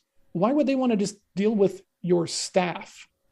Like, take a second, acknowledge that you're trying to do this person a solid and someone on your team a solid, and talk that person up. So that way it's a situation they're looking forward to, right? Hey, let me let you talk to Nanette, because she's the expert when it comes to this stuff. Like I'm all over the place. I'm not the right person to talk to. She's gonna be able to take care of you. Can I get you two connected? Versus I'm gonna let my staff help you out with that. They'll be in touch. Yeah. And it was just Part of it was his nature. Part of it is that's how that business works in the medical, like you have these staffs and stuff like that, and people do it and stuff like that. But like still, like appreciate the situation, appreciate the fact that you're trying to pass someone to this person and they have a relationship with you. Why would they deal with someone else if you don't talk them up into a place of like authority and competence and confidence? They're not going to. They're going to come back to you. Promise. And this happens all the time in sales when there's like a bad onboarding period or like a bad pass off to like customer success or something like this. The prospect feels like they've been sold because the immediate interaction past the salesperson is terrible. Yeah. Right. It's not the salesperson's fault. In most of those situations, it's bad onboarding or bad product owners or bad market, all the other stuff that goes in there. Yeah. But if you don't lean into the baton passes and do them well, then the other thing that happens, right, is they go back to the salesperson. Why can't I get any help over here? And then you have a salesperson who's supposed to be out prospecting, qualifying, and closing deals, trying to do account management. And if your system isn't built up that way, it's a nightmare for everybody involved. Yep. So. Yep. By the way, a great show with chefs is Chef's Table. So good. So good. And it's beautiful. The photography. As a visual artist, I'm blown away by the photography. Oh my God. But then as an entrepreneur, I'm blown away by the stories. Oh yeah. And the things that are going on inside of those chefs are exactly the same things that are going on inside of me and inside of you and anybody else that that's running their own thing. Agreed. And I discovered years ago that any artist, it doesn't matter whether you're in music or food, or whether you're building a house and you're an architect, or you're to go back to my welders, you're a welder, because welders are artists too. If you are at the height of your craft, you're going to be a knucklehead for sure. But you have to be, because there is a standard you have to preserve. And the battle between, and I've had this struggle myself as a leader, the battle between where, and it's a matter of where do I emphasize being a knucklehead and where do I emphasize not being a knucklehead is a thing that goes on inside of the leader. So we just got our third book out. And I went back through a proof of the book, and we got a late proof because supply chain screwed up. Whatever, doesn't matter. Point is, got a late proof. We'd already hit publish on the book because the book needs to be out there. Okay. Mm-hmm. Got a late proof. Was going through the book, and I'm like, oh, no, that's wrong. This is garbage. This is garbage. Who the hell let this out the door? Oh, yeah, that's right. So, me. It's my fault. Right. So fixed it, right? Sent it back to the person who does the graphic design, contacted that person. They were down for 2 weeks with a flu or whatever. I was like, cool. I can't yell at her. It wasn't her fault. It wasn't her fault. It's my fault. Yeah. I'm the one. And, actually just got another author's proof in today. Going back through it again, right? Where is the quality? Where is that hit going to be at? Where is the thing you're going to fight for versus the thing you're going to just sort of not let go? That's not even really it. Versus the thing you're not going to fight as much on. And if the wiping of the plate and the presentation of the food is the place where you're going to fight, for sure, fight that fight. Yeah, just be consistent. Right. That's the thing. And that's what drives followers crazy about leaders. If I have no clue where you're going to be at, then now I have to predict you and manage you, not lead you, manage you, and manage my emotions to you. And it's this inconsistency that drives people crazy. I wrote a blog post years ago where I said mediocre leadership is much worse than bad leadership or good leadership. Oh, man, agree. Good leadership is great. Couldn't agree more. Good leadership is great. Bad inconsistency is a nightmare. Bad leadership at least is consistently bad. At least he's consistently terrible, or she's consistently terrible. Thank God, making wrong decisions all the freaking time. Great, fine. But mediocre, where it's lukewarm, and I'm going to quote from an old book, I will spit you out of my mouth. Like, who likes lukewarm coffee? Who likes lukewarm tea? Who likes lukewarm anything? No one. Well, you either got to run hot or you got to run cold. What are you doing? Man, that's such a marketing nugget as well. Right. And it gets lost in the shuffle. But like, if your content doesn't, and this is not like an invitation to go out and just be the most polarizing idiot on the planet. No, I'm not a Jordan Peterson fan because I think he's just chasing polarization because it leads to fame. Right. Like, I don't think he's a good example of a stoic or, anything else that he gets lumped into. But Levi, the guy who commented on the thing and was asking the question about all the methodologies that you referenced earlier, he was working on a sales organization, right? And he was getting language and scripts and messaging from the owner of the company, right? Hey, this is what works for me. And then his team leader was like, oh, that's all garbage. You can't do that. Here's my stuff. Use my stuff. Right. And he's confused. Right. What do I do? Right. Am I going to be held accountable? Am I going to get yelled at? Like what? And there's a great old line. You can't have your foot in two boats and get anywhere. Right. You get the man who chases two rabbits catches none. Right. The Russian proverb. Right. Like you can't follow two masters, the Kung Fu proverb. Like this has been reinterpreted so many ways. Like consistency and clarity in the message is what allows people to like do their jobs well. Right. Correct. And I talk about this with people all the time because they're like, John, can you find me a commission only salesperson? I would love to find you a commission only salesperson if you have a sales culture that is going to warrant commission only, which means you're really empowering people to have the freedom of they own this business. So that way they get the residuals, because that's what makes people stay for commission only, right? Yep. If you start every month at zero forever as a commission only person, you don't stay in commission only, right? It works in financial services because you get renewals. It is your book of business. It works in insurance because it's your book of business. It works in those situations because you own the business, right? And when you try to take that kind of mindset into like a day-to-day, I need you here, I need you doing these things, I need you doing the chasing and the following up and stuff, it doesn't work. And these people are just like, this is my biggest soapbox. Why can't I find people who can figure it out? I hear this from people constantly. It's like, okay, who's giving them the instructions? Right. Yeah. Who set the table? Yeah. Who set the table? Yeah. Because, it's such a sales specifically is like such like a weird thing. Like you look at like funded tech, you look at like these big, huge, giant tech companies, and they have sales kind of blueprinted, right? They've got a very formulaic system. Everything is attached to each other. You've got great data all the way through. And then like the first step outside of that very small circle is a big, big, big jump, right? You're falling into the pits of despair, right? Right. Because then it's like, well, I hope you have a network or show up. Let's make something happen, and stuff like this. This is not sales coaching. This is not sales training. This is like setting yourself up for failure. Well, and it's, I'm going to paraphrase from the boys at base camp. VC is a hell of a drug. VC is a hell of a drug. Yeah, for sure, man. Like there's a guy who I follow. His name's Scott Leese, and he's like a 5-time sales leader. He's done some really cool stuff in the world of sales. And he was on this podcast, and he goes, if you find me the leader in a VC backed environment who doesn't move the goal lines on sales, I will bake you a cake. And it's true. It's absolutely true. Well, it's because they're operating in I'm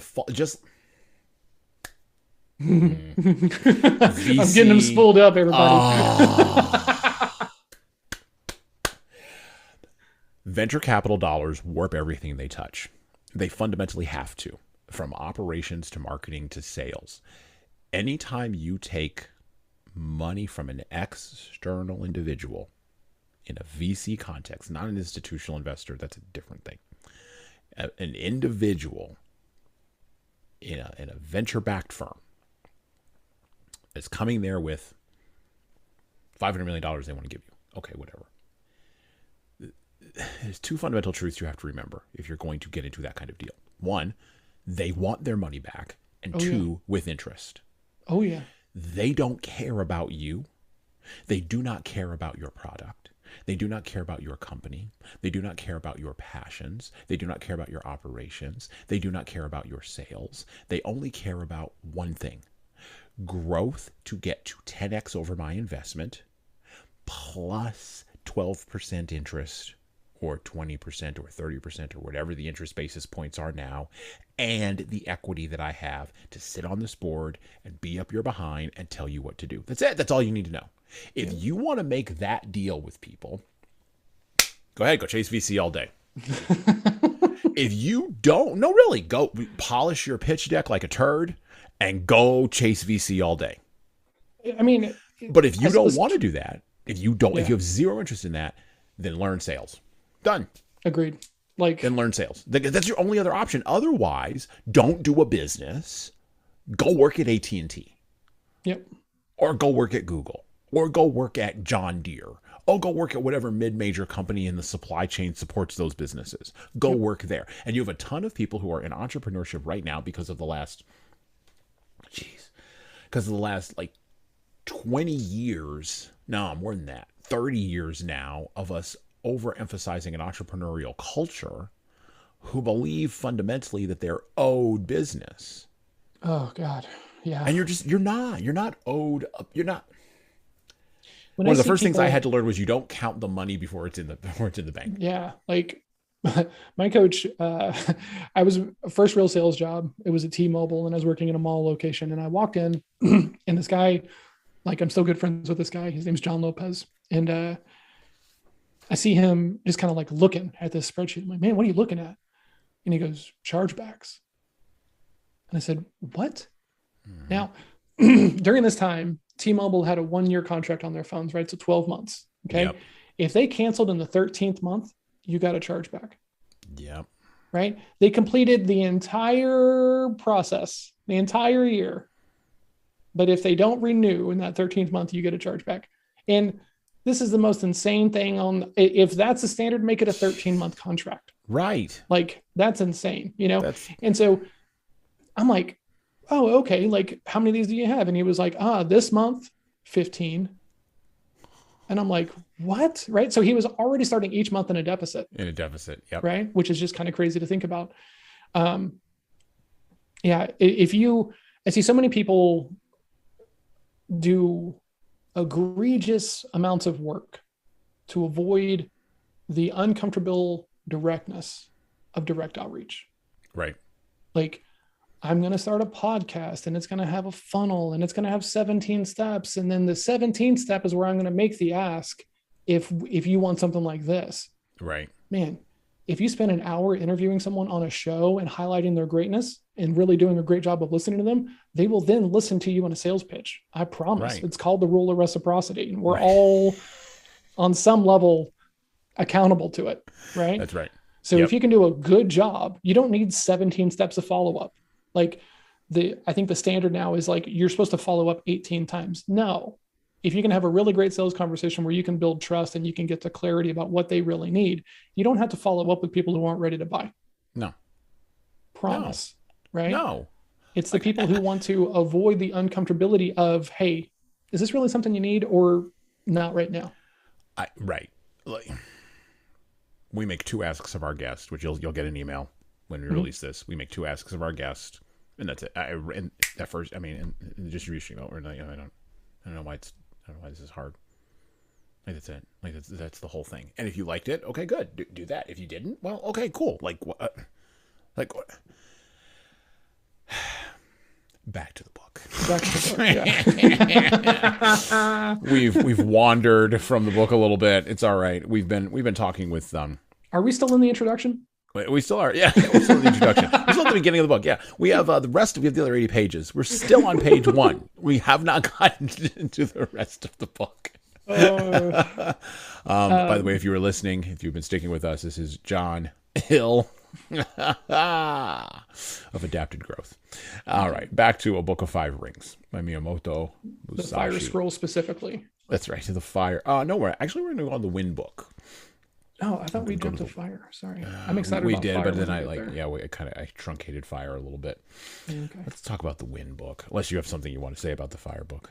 Well, I do want to talk about the Book of the Void before we close. Sure. Yeah. No. What I really liked about the Fire Scroll was the discussion of rhythm. Okay. Right. Yeah. And there's a rhythm to fighting, just like there's a rhythm to conversations. I was talking with a guy earlier today, this guy who had the Bruce Lee thing on the wall that I think you should meet. Mm-hmm. He was a magician and he was talking about the rhythm of magic and sleight of hand and stuff and the flourishes and the stories you tell to kind of draw the attention away from the hands at the moment of the prestige. Correct. So that way you can get the trick done. Because if you just show up and you're like, hey, you want to see a magic trick? You know how good you have to be? Yeah, well, Christopher Nolan told us that in the movie The Prestige. Exactly. How good you have to be. So this concept of rhythm is fascinating to me, right? Because like in Wing Chun specifically, right? And there's a version of this in jiu-jitsu. Like if you're hammering on an arm, trying to get an arm bar, they're so focused on that, they're probably leaving something else open. Yep. Why don't you go look on that as opposed to like continuing to sink your ego into this arm bar that you're never going to land? You're never going to like, land. Yeah, go get the heel lock. Like, right. Good Lord, like use, like you have to be able to pick your head up a little bit and like use the strategy. Like for as bulldogged as he comes off in this book and being very direct, like he still has the strategic ability of being able to, and Jocko talks about this all the time, take one step off of the line. Right. You'll see it radically different. Right. Yep. And being in the military, like I've had these moments so where we're all on a firing line. I never deployed. I don't really deserve any kind of like thank you or anything. It's always very uncomfortable around Veterans Day and all this stuff. But like that's absolutely true. Right. Hive mind and everyone working towards the same purpose means that like no one's really being thoughtful about the decisions that are being made a lot of times. Right. Leadership is being able to have all that, understand the rhythm, and like still be able to lead the people to the things that you want to do. Right. Yep. Like, when you hit a certain level in the Army, you become what's called an NCO. It's a non-commissioned officer, right? And it's yep. sergeant, right? And at that point, you're like actually in charge of troops. You're like a manager, right? Right. And they send you to a school, and the first thing they teach you in the school is it doesn't matter if you're wrong. You got to make a decision. Right. Well, and you know what? Honestly, the Marine Corps, I mean, will court-martial you if you don't. Yeah. Which, I mean, you know, the Marines' philosophy is, and I don't know what branch you were in, but the Marines' philosophy, and I know this because I have Marines in my family, and I grew up in that environment. You know, Marine philosophy is, if you make a decision and it's a failure, Marines die. If you make a decision and it's a success, Marines die. Either way, Marines are born to die. So just make a decision. Yep. God, I hate and that. I hate that. Yeah. And it does cut right to the chase of what exactly we're doing here. And here's the thing. Like, I was in the Army. I was not in the Marine Corps. And I was a reservist, right? So, like, yeah, very much the part-time reservist. And honestly, third day in the Army, I was like, this is not really my scene. I shouldn't really be here. Like, this isn't my bag. Yeah. I joined in May of 2001. 9/11 happens to be my birthday. And being in a peacetime Army and then waking up in a wartime Army, they are very different armies, right? And your appreciation of what you're learning drastically changes in those things, right? September 10th, I was just there for college money. Yeah. September 11th, when we're in the room and I'm in a room with guys from New York and Philly and DC and everything else like this, I'm just this kid from Texas. Right. Like, I'm 20 years old. It was my birthday. I turned 21 that day. I was going to go drink my first beer as an adult. Yep. Right. And I walk in and my drill sergeant, like, I'm just happy. I'm just smiling. Right. Cause I was going to get Liberty that week. It was my first weekend to have Liberty since like joining, you know. My drill sergeant's like, what are you smiling about? Well, it's my birthday. I'm going to go do this thing. Like, I'm going to go out and drink. No, you're not. What do you mean? I'm not in trouble. You guys don't know? Come with me. Right. And they take us all into a room and it's on the TV and, man, different Army. Yeah. Drastically different Army. Oh, and yeah. Here's the thing. With a lot of training and a lot of like mental fortitude, I think I could be a leader in that situation. I have no desire to be a leader in that situation. Yeah. I don't want to be that leader at all. It's not my, like, I don't want to say that I don't want stakes that high because, you know, I think that entrepreneur is all about just like managing risk the right way, right? Can you make it through? So it's not like avoiding a responsibility. It's like understanding the lanes that I'm good at. Yeah. I don't want that. And that's okay. It has to be. Back to the book. In strategy, you must know the ways of other schools. So I've written about various other traditions of strategies in the Wind book. Without knowledge of the ways of other schools, it is difficult to understand the essence of Maiichi school. Looking at other schools, we find that some specialize in techniques of strength using extra long swords. Some schools study the way of the short sword, known as kodashi. Some schools teach dexterity in large numbers of sword techniques, teaching attitudes of the sword as the surface and the way as the interior. That none of these are the true way I show clearly in the interior of this book. All the vices and virtues and rights and wrongs, Maiichi school is different. Other schools make accomplishments their means of livelihood, growing flowers and decoratively coloring articles in order to sell them. This is definitely not the way of strategy. Some of the world's strategists are concerned only with sword fencing and limit their training to flourishing the long sword and carriage of the body, but is dexterity alone sufficient to win? This is not the essence of the way. I've recorded the unsatisfactory point of other schools one by one in this book. You must study these matters deeply to appreciate the benefit of my Nito-ichi school. Some other schools have a liking for extra long swords. From the point of view of my strategy, these must be seen as weak schools. Talk about being direct. Yeah. This is because they do not appreciate the principle of cutting the enemy by any means. Yeah. Their preference is for the extra long sword, and relying on the virtue of its length, they think to defeat the enemy from a distance. In this world, it is said 1 inch gives the hand advantage, but these are the idle words of one who does not know strategy. By the way, we'd love to get this guy into a room at the Pentagon somewhere. It shows the inferior strategy of a weak spirit, that men should be dependent on the length of their sword, fighting from a distance without the benefit of strategy. I expect there is a case for the school in question liking extra long swords as part of its doctrine, but if we compare this to real life, it is unreasonable. Surely we need not necessarily be defeated if we are using a short sword and have no long sword.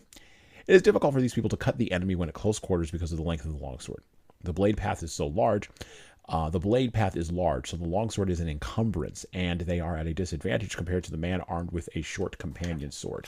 From olden times, it has been said, great and small go together, so do not unconditionally dislike extra long swords. What I dislike is the inclination towards the longsword. If we consider large-scale strategy, we can think of large forces in terms of long swords and small forces as short swords. Cannot few me give battle against many? There are many instances of few men overcoming many. Your strategy is of no account if, when called on to fight in a confined space, your heart is inclined to the long sword, or if you are in a house armed only with your companion sword. Besides, some men have not the strength of others. In my doctrine, I dislike preconceived, narrow spirit. You must study this well.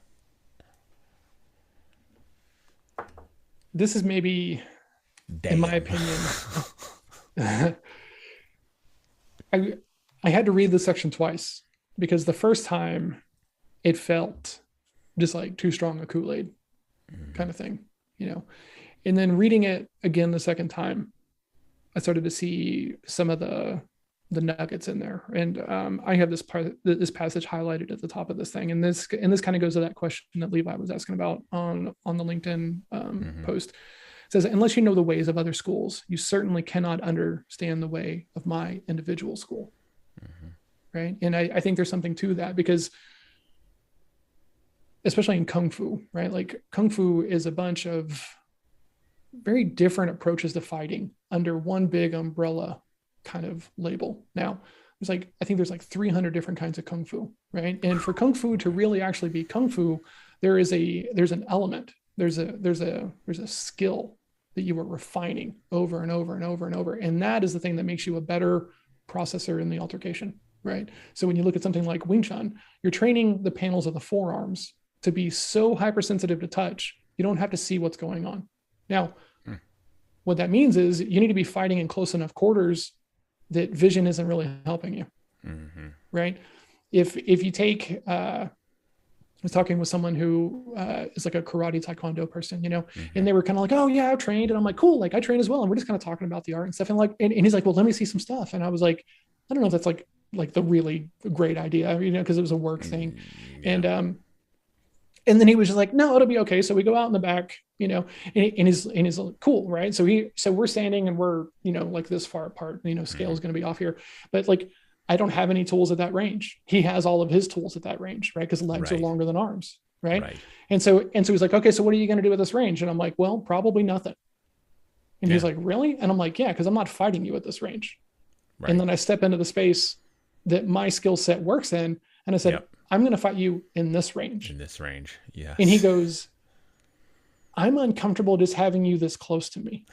And I'm like, yeah, that's part of it.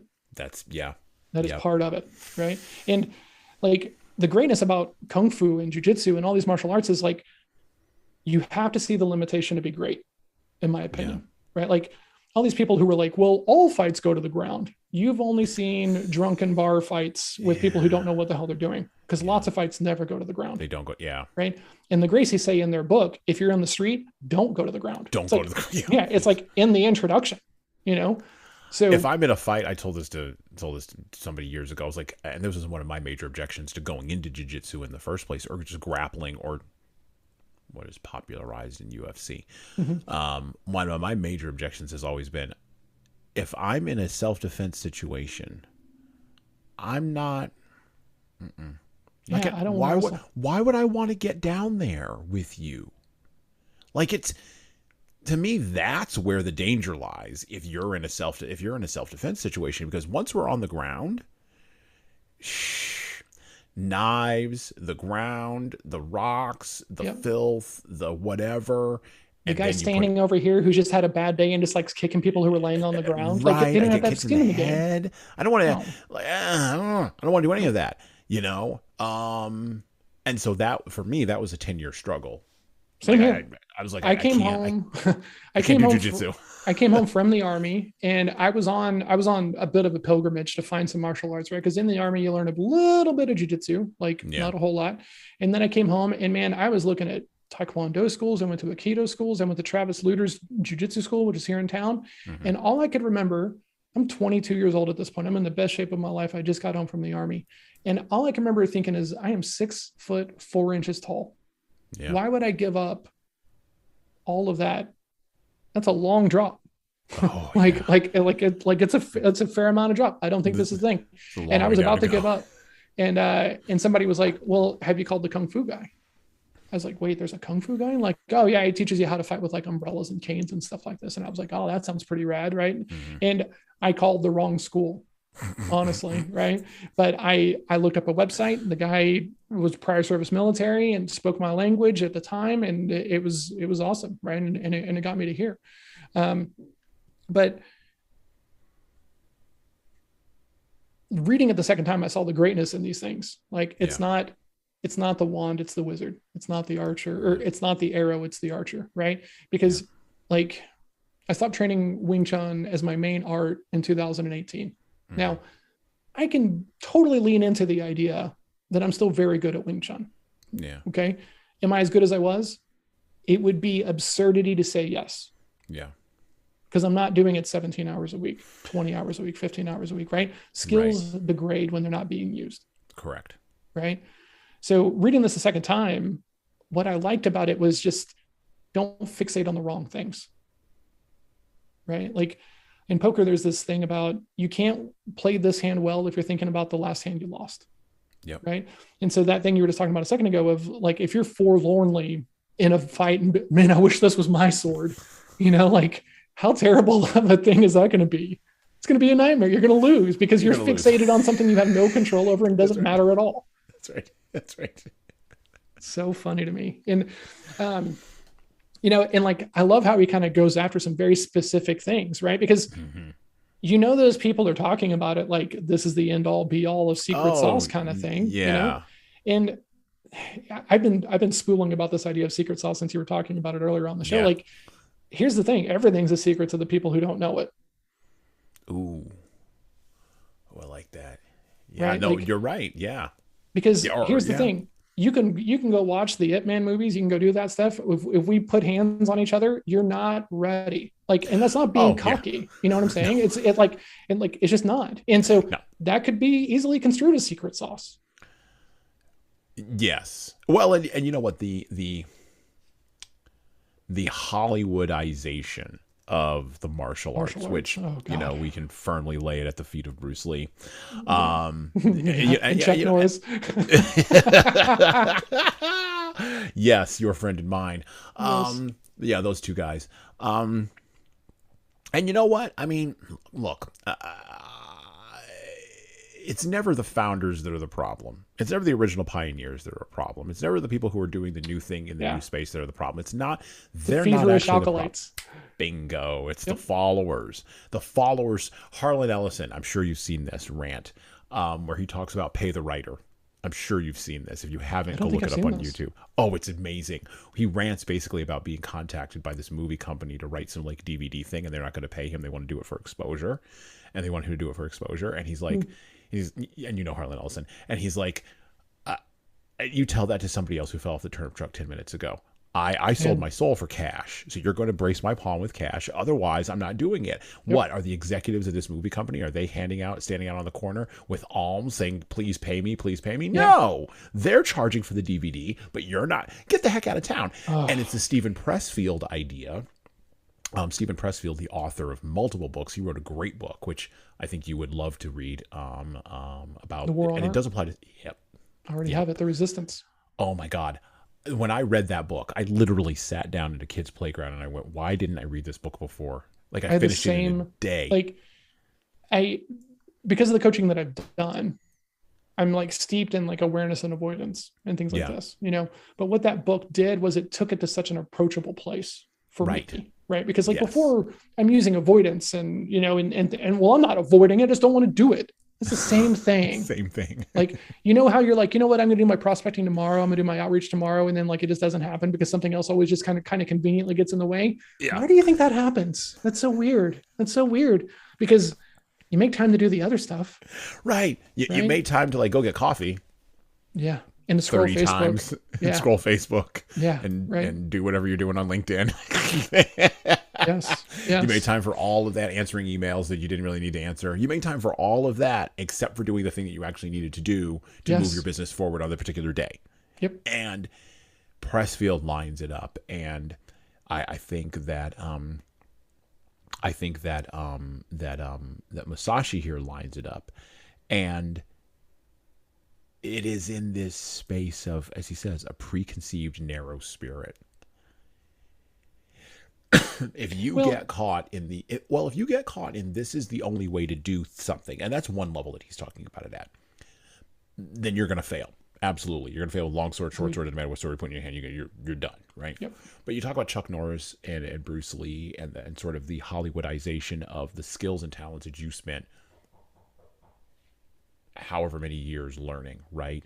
And now another path that we are on, learning talents and skills, going down another path, right?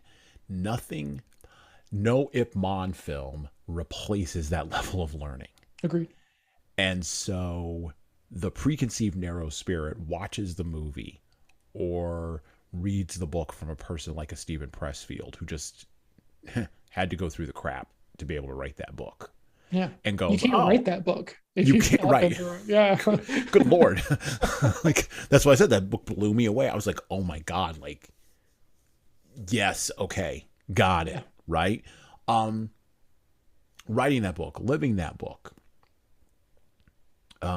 being that martial arts master, being that sales master, being that leadership development guy, being that teacher, or being that Hollywood actor. People think Hollywood acting is easy. Hollywood acting is not easy. Acting is not easy. I tell people, they're like, well, John, just like whip us up a script. You know who gets paid lots of money from reading scripts? They're actors. And because it is hard to emote well, and it doesn't take into effect the chaos of that other human that you're having the conversation with. That's right. Sorry, it just doesn't. That's right. Now, I know Plato had a problem with actors, but that's a different thing altogether. I'll just leave that aside for just a second. He didn't want them to be political leaders. I don't disagree with him on that. Yeah, I agree with that. He might have had some insight on that. but you have to recognize the path. And so the preconceived narrow spirit, yeah, I dislike this inclination, I dislike that inclination. However, he's not admitting that there isn't anything, the value in there. He's just stating a preference. That's the fine line there. And to me, I'm having this like epiphany moment as we're talking about this, because this didn't hit me until like we're sitting here talking about it. That narrow spirit sounds very familiar with like victim mentality. Yes. Right? Like, oh, I would have won if my sword had been longer. Oh, that guy's sword is a little bit longer than mine, so that's why he won. Own the fact that you're not as good at your skill set as they are at theirs, and that's it. I was coming into the Kung Fu school, and my teacher at the time would make you watch both praying mantis and Wing Chun because they were the two popular arts, and no one wanted to do Tai Chi at the time. And so I'm watching both of these arts, and I'm feeling drawn to Wing Chun. It just makes sense to me, right? But I take a buddy with me on the second day, and he really likes the praying mantis, and we're going to join together. And then he doesn't, and so then it's kind of standard thing. But I asked my teacher, I said, "Hey, real quick, if a fight happens between," and he goes, "the better practitioner is going to win. That's it. Yeah. The person who studies their craft harder is the person who's going to win that altercation." And that's true. Like that is just it. And that to me is really the underlying story at kind of the introduction of this thing. Like if your martial arts only works in this ring, and no shade at all to the UFC fighters, they're phenomenal athletes and everything else like that, but it's not the same thing as like your life is in danger, right? You're going to be bodily harmed, you're going to be hurt and everything else like this, but it's a competition that you can opt out of at any time, right? Yep. And everyone always likes to talk a whole bunch of trash about the idea that like Wing Chun doesn't work in the octagon. Most of what makes Wing Chun work is stripped away, so that way it makes sense for it to work in the octagon. Small joint manipulation, soft tissue manipulation, and I'm going to elbow you in the throat. I'm not even going to feel bad about it if we get to that thing. I'm going to elbow you in the temple. I'm going to go home because that is what I'm trained for. Oh, I've had Marines tell me that Wing Chun is horse crap, that all Kung Fu is horse crap, that the punches are not nearly as powerful as any. And I'm like, they're right. You don't. But it's not about the power. But right, I'm like, but you don't know what you're talking about. Yeah. And you can't convince them because they're locked into a narrow doctrine. You can't convince them. They're convinced that whatever little combat jiu-jitsu they learned and whatever other things they learned, the 10 minutes of things they learned for grappling, which were designed, quite frankly, let's be real here, to kill people and break things. Yep. Immediately as fast as possible and then move on. Yep. That somehow that's the narrow spirit. That's the narrow spirit. My Kung Fu teacher talked about Wing Chun as being the buzzsaw, right? Yeah. And there's beauty when you can appreciate a buzzsaw, right? Oh, going back to like the woodworking analogy, right? Yeah. But from the outside of it, Wing Chun looks like patty cake. And like everyone is like, well, how is this working? And like, here's the thing. I don't hit as hard as someone who's going to be able to chain together their heel to their hip, to their shoulder, to this action. But I'm going to be able to put probably at a minimum 3 punches in your wind up. Yep. And when your head is kind of like snapping back just repeatedly over and over and over, your punch doesn't have any power either. And I'm willing to take it. Right. I'm okay with those things. Please throw the big wind up cowboy punch, because I'm going to hit you probably 3 to 4 times before you even get it to me. And by the time you hit me with it, you don't have any structure under you. So it's not going to hit very hard, which kind of goes back to the thing we're talking about, the romanticization of like martial arts. You're going to get hit. Oh yeah. Well, and if you go into the training thinking like this is like a way to avoid getting hit, you're training badly. Yes. Yeah. And we've been talking for almost 4 hours. We might want to turn the corner here. I mean, there's been oh my God, great stuff here. And we've been talking for 4 hours. Yes. And we need to turn the corner. Yep. Let's turn the corner. Let's turn the corner. And let's turn the corner with Musashi. Let him and me have some words here. Scroll of emptiness. Yeah. We're going to talk about the void. This is his shortest book, by the way, in a book of 5 rings, and the most difficult to understand. I will even admit I'm not really quite sure I get it. And I don't know how smart I am, but I don't think this is a matter of intellect. I think this is a matter of experience. From the Book of 5 Rings by Miyamoto Musashi. The Ni To Ichi way of strategy is recorded in this, the Book of the Void. What is called the spirit of the void is where there is nothing. It is not included in man's knowledge. Of course, the void is nothingness, but by knowing that things exist, you can know that which does not exist. That is the void. People in this world look at things mistakenly and think that what they do not understand must be the void. This is not the true void. It is bewilderment. In the way of strategy also, those who study as warriors think that whatever they cannot understand in their craft is the void. This is not the true void. To attain the way of strategy as a warrior, you must study fully other martial arts and not deviate even a little from the way of the warrior. With your spirit settled, accumulate practice day by day and hour by hour. Polish the twofold spirit, heart, and mind, and sharpen the twofold gaze, perception, and sight. When your spirit is not in the least clouded, when the clouds of bewilderment clear away, there is the true void. Until you realize the true way, whether in Buddhism or in common sense, you may think that things are correct and in order. However, if we look at things objectively from the viewpoint of laws of the world, we see various doctrines departing from the true way. Know well this spirit, and with forthrightness as the foundation and the true spirit as the way. Enact strategy broadly, correctly, and openly. Then you will come to think of things in a wide sense, and taking the void as the way, you will see the way as void. In the void is virtue, and no evil. Wisdom has existence, principle has existence, the way has existence. Spirit is nothingness. Is this all in your version? Yes. Huh. So I have a different translation. Ooh. And what did your translation say? Well, I think it's shorter than what you're talking about here. The message is mostly the same. Some of the words are different.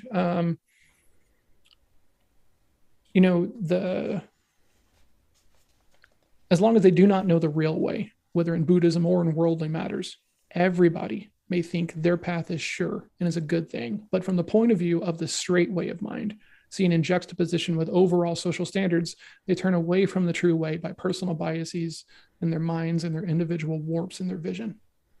Wow. Okay. Huh. Yeah, that was not my translation. That's interesting. So for anybody who's listening, I am reading the Shambhala Library Edition, which is being translated by Thomas Cleary. And it actually includes two books. It has the Book of the Five Rings and the Book of Family Traditions on the Art of War, which is from a samurai who was not on the Ronin path, but was actually like a samurai for one of these daimos at the time. And so it's kind of this juxtaposition about the freelance side of things, right? The Ronin side of it and the company person, it's pretty interesting.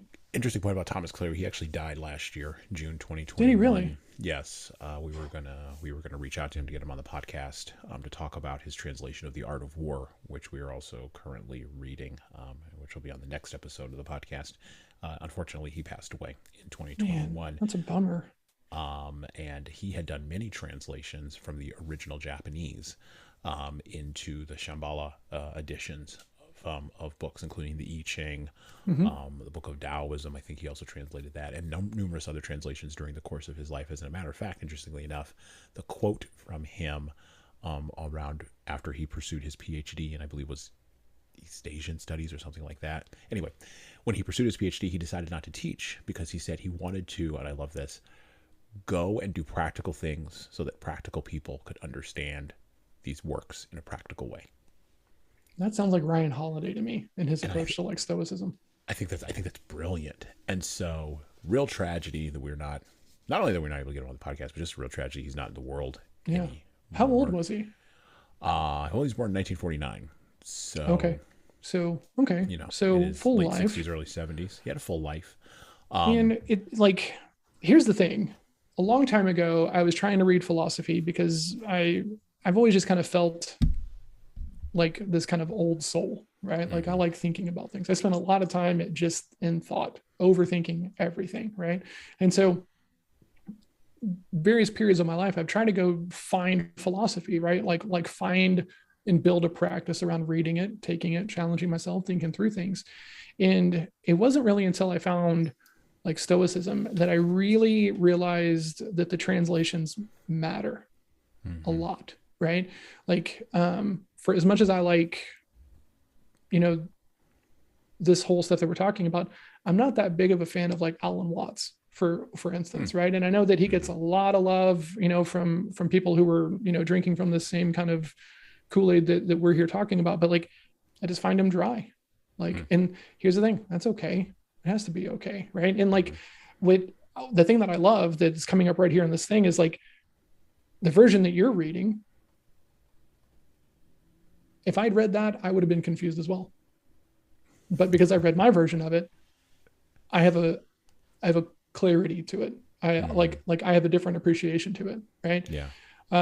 And man, that's what it's all about. And like, I don't think that people spend enough time kind of thinking about that when they're in, and there's a version of this that shows up in the news you read, the media you read, right? The vacuum Absolutely. that you create around yourself with like all the media that we're invested in and stuff, you know? So not trying to go political or anything, but I do think that there's something to be said about reading translations that are clear to you versus trying to go do the slog. Yeah. Right. Because like there's status in it or something else like this. Like I'm not that big of a fan of meditations. Like I appreciated what it is. There's elements of that and the origins of it that like really changed how I think about journaling and mindfulness and everything else like that. But it's a slog. Like I don't love it. I'd much rather read Seneca all day. Right. And yeah, that's okay. They're talking about the same things. Am I gonna internalize it different? Sure. Yeah. Right. When I launched my book, this was one of the most interesting moments I think I've ever experienced. Right. In our Kung Fu school, we always talk about the fact that our Kung Fu ends up being shaped differently. Like my Kung Fu is not the same thing as my teacher's Kung Fu. It's not the same thing as my brothers and sisters who were still training over there and stuff. And you kind of become known for something inside the school if you stay there long enough, right? And you become this kind of pillar for this kind of information, right? And so if you wanted to go learn how to make something hurt as much as possible, you went and talk to this guy named Jim. Because like that's just how we view the world. How can I make this hurt the most, right? And we called him Durable Jim because man, like you could put a hurting on him and he was going to put a hurting on you. And it was just really great training, right? Yep.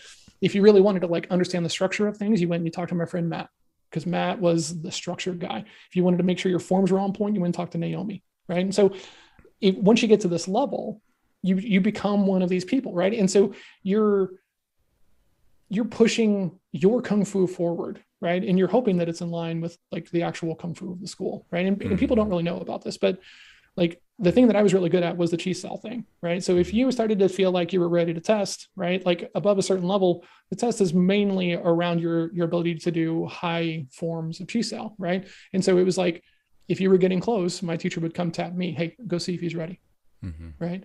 And so this was like universally known that we had these pockets of greatness and they weren't always the same and stuff like this. And the way that we talked about it was different, right? And it's part of like what makes a teaching family inside of a martial arts school really great, because I can remember starting out teaching, right? And trying to teach people a 400-year-old art that was invented by a nun who's on the run, right? And I'm this big, tall, gigantic white guy 400 years later trying to teach this to other people. And I can only teach it that first rep in the way that made it make sense to me. Right. So once again, you led how you want to be led. You sell how you want to be sold, right? Yeah. And so then I would have these moments of being frustrated. Like, why doesn't this person get it? What is going on? You know? And then finally, well, let me go ask somebody else. And then they would come over and they would just explain a little bit differently. Lights on, greatness. Okay, great. And now I have two versions of explaining this technique. Awesome. Okay. So I wrote the book. And I reached out to my friend Matt, and we're kind of talking about, you know, it's been a while since we caught up because I'm not part of school anymore. He works offshore, pandemic, all this stuff. And I was like, yeah, man, I wrote a book. And he was like, oh man, that's cool. And then he goes, your book is just the stuff you learned from your sales coach, right?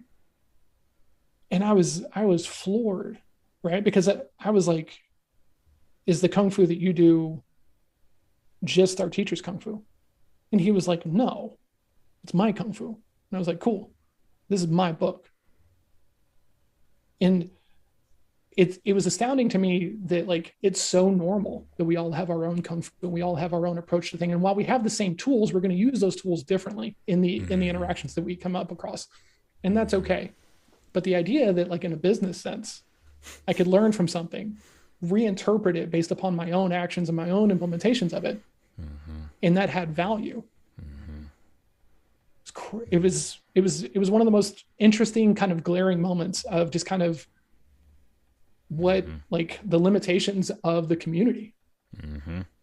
You know, it's fascinating to me. So like I think about that all the time, and I'm not even mad or frustrated about it, right? Because I just think like Man, if we change one label in here and we change this from book to kung fu, Right. you would just be happy and ecstatic and proud for me. Right. But because it's not that thing, got to be something else. Got to be something else. It's weird. So, well, as we close here, it's time for me to talk a little bit about staying on the path. Slippery slope. I did rip off a few people with that line, but that's okay. It's fine. I think the people who originated saying staying on the path actually want more people to say staying on the path. So I don't think they're going to object, because not enough people are staying on the path. Not enough people know where the path even is. A Book of 5 Rings can teach you, if you are willing to learn, how to stay on the path. It can even identify the path for you. But so can things like Kung Fu, or Aikido, or Taekwondo, or Jiu-Jitsu, or Tai Chi. By the way, don't mess with the Tai Chi people. They're vicious. Leave the Tai Chi people alone. I know some people, man. They'll smash you. They'll smash me. It's nuts. Respect them. The judo people, boxing. Anybody seen Mike Tyson lately? Leave that man alone. Yeah. Yep. Staying on the path can come through these physical forms, but it can also come through carpentry, and it can come through sales, and it can come through leadership development. It can come through entrepreneurship. It can come through teaching. It can come through training. It can come from determining that your kids are going to get on a path. If you want to be great, you're going to have to make a sacrifice. You can't have everything. Maybe work will take that sacrifice. Maybe your family will take that sacrifice, but something will give if you want to be the baddest person in that particular place. If you want to be the baddest mom, or if you want to be the baddest dad, you are going to have to sacrifice something else in order to make that happen. If you want to be the baddest salesperson, you're going to have to sacrifice something to make that happen. If you want to be the baddest swordsman in Japan in a time of Ronin with other bad swordsmen, you're going to have to sacrifice something. And that's one of the big points that we need to take from A Book of 5 Rings. Nothing great comes without sacrifice. Everything comes with a cost. And as was said in the Bible, if you build a tower, who here builds a tower and does not count the cost? You'd be a fool to do so. By the way, that's what Jesus was indicating. He just didn't use that word. Leaders can learn from everything. They just got to get out of the office. Sometimes you got to get away from the internet. You got to get away from the computer. You got to get away from the noodling Excel sheet. You got to go to the mat. You got to go to the road. You got to go to the gym. You got to go to a place where all of the tool sets, all the skill sets that you have built over the course of time in that Excel sheet, or that cold call ability, or that ability to create content don't matter, where they are all an irrelevancy, and you have to pick up other skill sets. Leaders contextualize leadership because even their leadership exists. But it allows them, and getting out of the office and getting away from the things that they know, allows them to put what they know in a different box and thus expand the number of boxes that they have to impact people. Leaders contextualize leadership in different boxes, and they break down the boxes. And I think that this is what Musashi meant with avoid. Breaking down the barriers between the boxes. Interesting. I think I'm kind of starting to get it. I'm going to think about that a little bit longer. Leaders also practice ruthlessly to get competence and mastery. They are not peripatetic, they're focused. But they also realize when enough is enough. This is a balance. You cannot always be, closing. Sometimes True. you have to be opening, and other times you have to leave it alone. But leaders have to practice so that they know which edge of the sword to hit with, when. And you only find this out through direct communication, direct interaction with the world around you, whether that world is motherhood or fatherhood, whether that world is teaching and training and development, or whether that world is sales or marketing. Finally, leaders ultimately glory in the 10,000 step path. No matter how many different ways you cut it, it will take you a decade or two or three or perhaps your entire lifetime to become quote unquote good, whatever that may mean. And at the end of it, in the clearing, at the end of your path, you won't care what anybody else thinks about whether you were good or not. And quite frankly, you won't even care whether you were good or not. You will just know that you wound up in the clearing at the end of the path. I think that's the void, personally, right? Like, I can remember the very first time in a B2B sales conversation, and sorry to jump in with this, but I think it's just especially pertinent. And it was the very first time that I had done everything the right way. Like I saw all the traps, right? The pitfalls, the missteps, right? I followed my process beautifully, right? I set expectations well, qualified well. It was amazing. And I got to the end of that call and I hung up, and man, it was if I lose this, it's not by lack of effort and it's not by lack of knowledge. It's because they found a better option, and that has to be okay. Mm-hmm. And it was my first time ever being like, that's okay. Right. And so thinking about, to me, that's about loving the process, loving the suck, like, and not doing it because it's going to look good on a resume, or it's going to look good in a blog, or in a book, or anything else like this. Like, for a long time, my journaling was just like, with something I thought I was supposed to be doing. And then I would have something cool to talk about and stuff like this. And then it became really real for me during the pandemic. And now when I talk about it, it's different. I'm not talking about it to see, oh yeah, I journal, right? Like I'm not floating that out there to see if you have like, oh yeah, I journal too, which is what it was before. It's like, hey, you should journal because it's going to change you. Right. And I don't need to talk you into it. Like, that just is what it is. Entrepreneur reached out to me yesterday and he was like, John, I'm stuck. Okay, let's talk about it real quick. He's got all this opportunity, but he doesn't have his opportunity. So he's like, why is it so easy to put all this stuff down? Maybe because it's not the things you should be working on. And he was like, okay, what do you suggest I do? And I said, I suggest you read Stillness is the Key by Ryan Holiday. And I think you go cultivate some stillness. You have to disconnect from everything that wants your attention and go like be alone in the void and like challenge the crap out of yourself. Like, that to me is what philosophy is. Like, he says this in the book, you can't just read the book. You have to sit with this stuff. Is this true? Does this belief serve me? Right. And when you can get to the point of these decisions are right for me. Right. And like, I talk about this all the time, assuming the sale versus asking the sale. Mm-hmm. Right. Lots of sales people are like, assume the sale, assume the sale, assume the sale.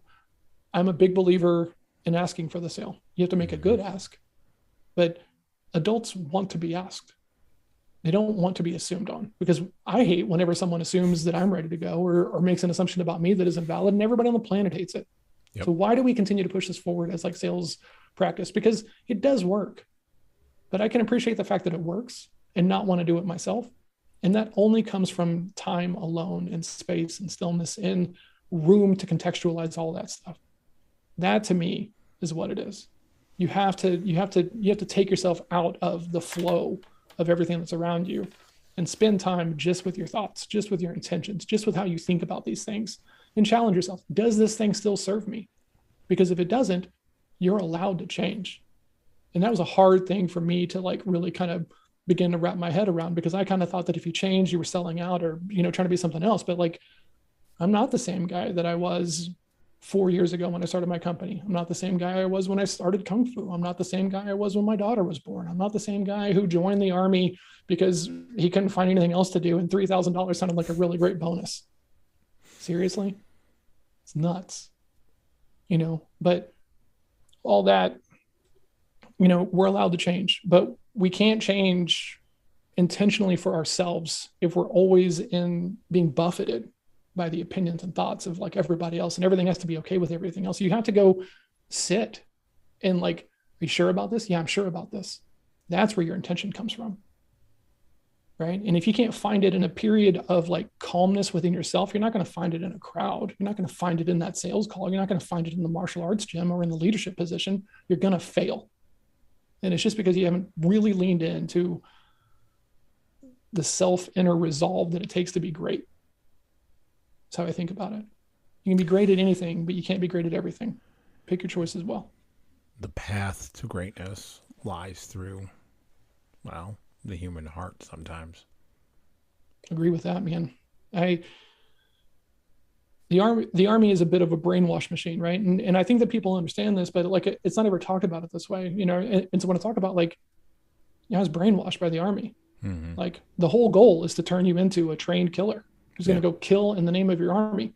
People don't come out of the womb being like, I'm going to go kill for my flag. It is something that has to be beaten into you. You have to be changed for it. When I came home from the army, I wasn't the same guy. I was the non-army version of John. Mm-hmm. And I call that John 2.0, right? And that was Kung Fu John, right? And I was drinking way too much of the Kung Fu Kool-Aid. And then I was sales John. And now I'm Sherpa John. Like, I'm just here to be a guide if I think I can guide you. And if I can't, go find a guide if you need one. Yep. And that's it for me. So, John, do you have anything for us today that you would like to promote on the podcast? We've been talking for quite some time. Is there anything you'd like to promote today before I jump into the things I'm going to promote? First, man, I have been excited to talk about this since you asked me. So huge thank you for having me on the show, man. This has been very, very, very cool. I love this stuff. And I think that we all embody a philosophy and we carry it with us every day. And even if it's mostly informed by others and things that aren't super helpful to you, philosophy is part of us, right? Mm-hmm. And if you don't get that, right? Like you're just at everybody else's whim. And that's what he talks about in the book, right? Yep. Like, you know, and I say this in my book, most conversations have an agenda attached to it, right? And people are like, well, not mine. Well, you're just putting yourself in prime territory to get manipulated by everybody who wants to sell you. There you go. But if you can say, okay, I can acknowledge what's going on here. I can play this game. Those are your great networkers. Those are your great business people. Those are the great mentors and everything else like this, because they understand that something is there. Yep. Right. And then you're not as at the whim of all the stuff they're going to use to try to get you to do the things that they want you to do, because you kind of float above the storm. You can see it for what it is. Okay, I don't want to be in there. As opposed to, you know, you go to the car lot and you hand them your keys because they're going to evaluate your trade. And then it's very uncomfortable to go ask them for your keys back because you want to leave, but like they have your keys and this feels like conflict. Like this is part of the process. Yep. If you don't want to deal with that, hey, why don't you give us your keys and we'll go take a look at the vehicle and give you, no, I'd like to look at the cars first. Yeah. If you want to avoid that comfortability, you got to break it at the beginning of the cycle. Like that's Charles Duhigg talks about, you can't break a habit until you know the trigger that causes the habit to go through. That's right. And if you can't acknowledge that people are using sales process and marketing and manipulation and influence and psychology and everything else like this to try to get you to do things, then you'll always be at the whim of those things. You will always be at the whim of those things. So thank you so much for having me on, man. This has been like a true joy. Like one of the coolest things I think I've done in recent history. The thing I would like to talk about, we've been talking a lot about application. Knowledge is not enough. Being good enough is not enough, right? And that's what Musashi is talking about here. Like being good enough is not it. You have to continue to practice your skill set. And I do think of sales as a skill set, being able to communicate well and cleanly and get your message across and avoid blind spots and cognitive biases and labels that don't serve you. That's what good selling is. We provide a space to practice sales conversations, networking conversations, any kind of conversations that might have some stakes involved with them, even leadership conversations. And we do this twice a week over Zoom. So you can be anywhere in the world. And I have people who call in from the UK and from the US and everything. And we do this twice a week because I want to make it approachable to people. This is scratching my own itch of being that guy who wanted sales coaching, but couldn't afford it myself and didn't know what I was going to do. So this is my give back to salespeople who want to improve on their own terms, because it's sometimes uncomfortable to go to your sales leader or your boss and say, hey, I need some help.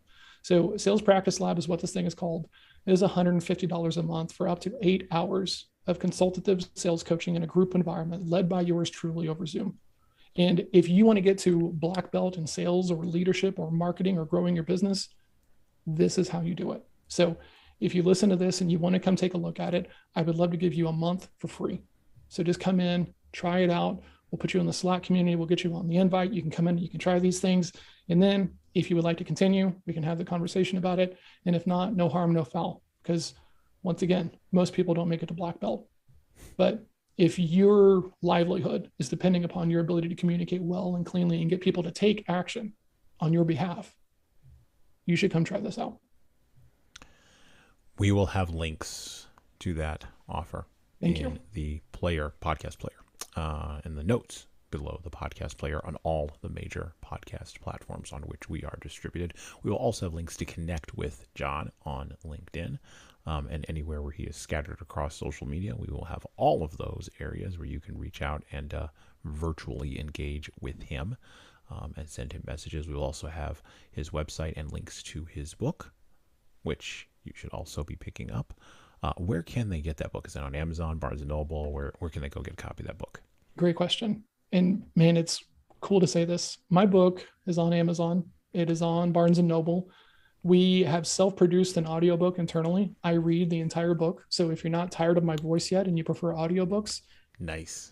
I have never been more proud of a product we have made than the audiobook, because I'm such a big consumer of them myself. And I was terrified I wasn't going to be able to do a good job. And I am proud to say it's well worth the credit. So if you like audiobooks, it is on Amazon. My daughter reads a little bit of it. My partner reads a little bit of it. And it's just the coolest thing I've done. So if you like audiobooks at all, please take a look at it. It's on Amazon. And if you would like a signed copy, please send me an email. I would be happy to talk to you about what you're working on, talk to you about your team, what is going on. And if we have a conversation and you have a team and you would like this, let me know. We can talk about it. We can get you some books for your people. Awesome. That is a generous offer. And go check out the audiobook from John there. Let's see. Let me go back into my script and pull the title. Selling from Scratch? Selling from Scratch. That's correct. Yes. Selling from Scratch by John Hill, a.k.a.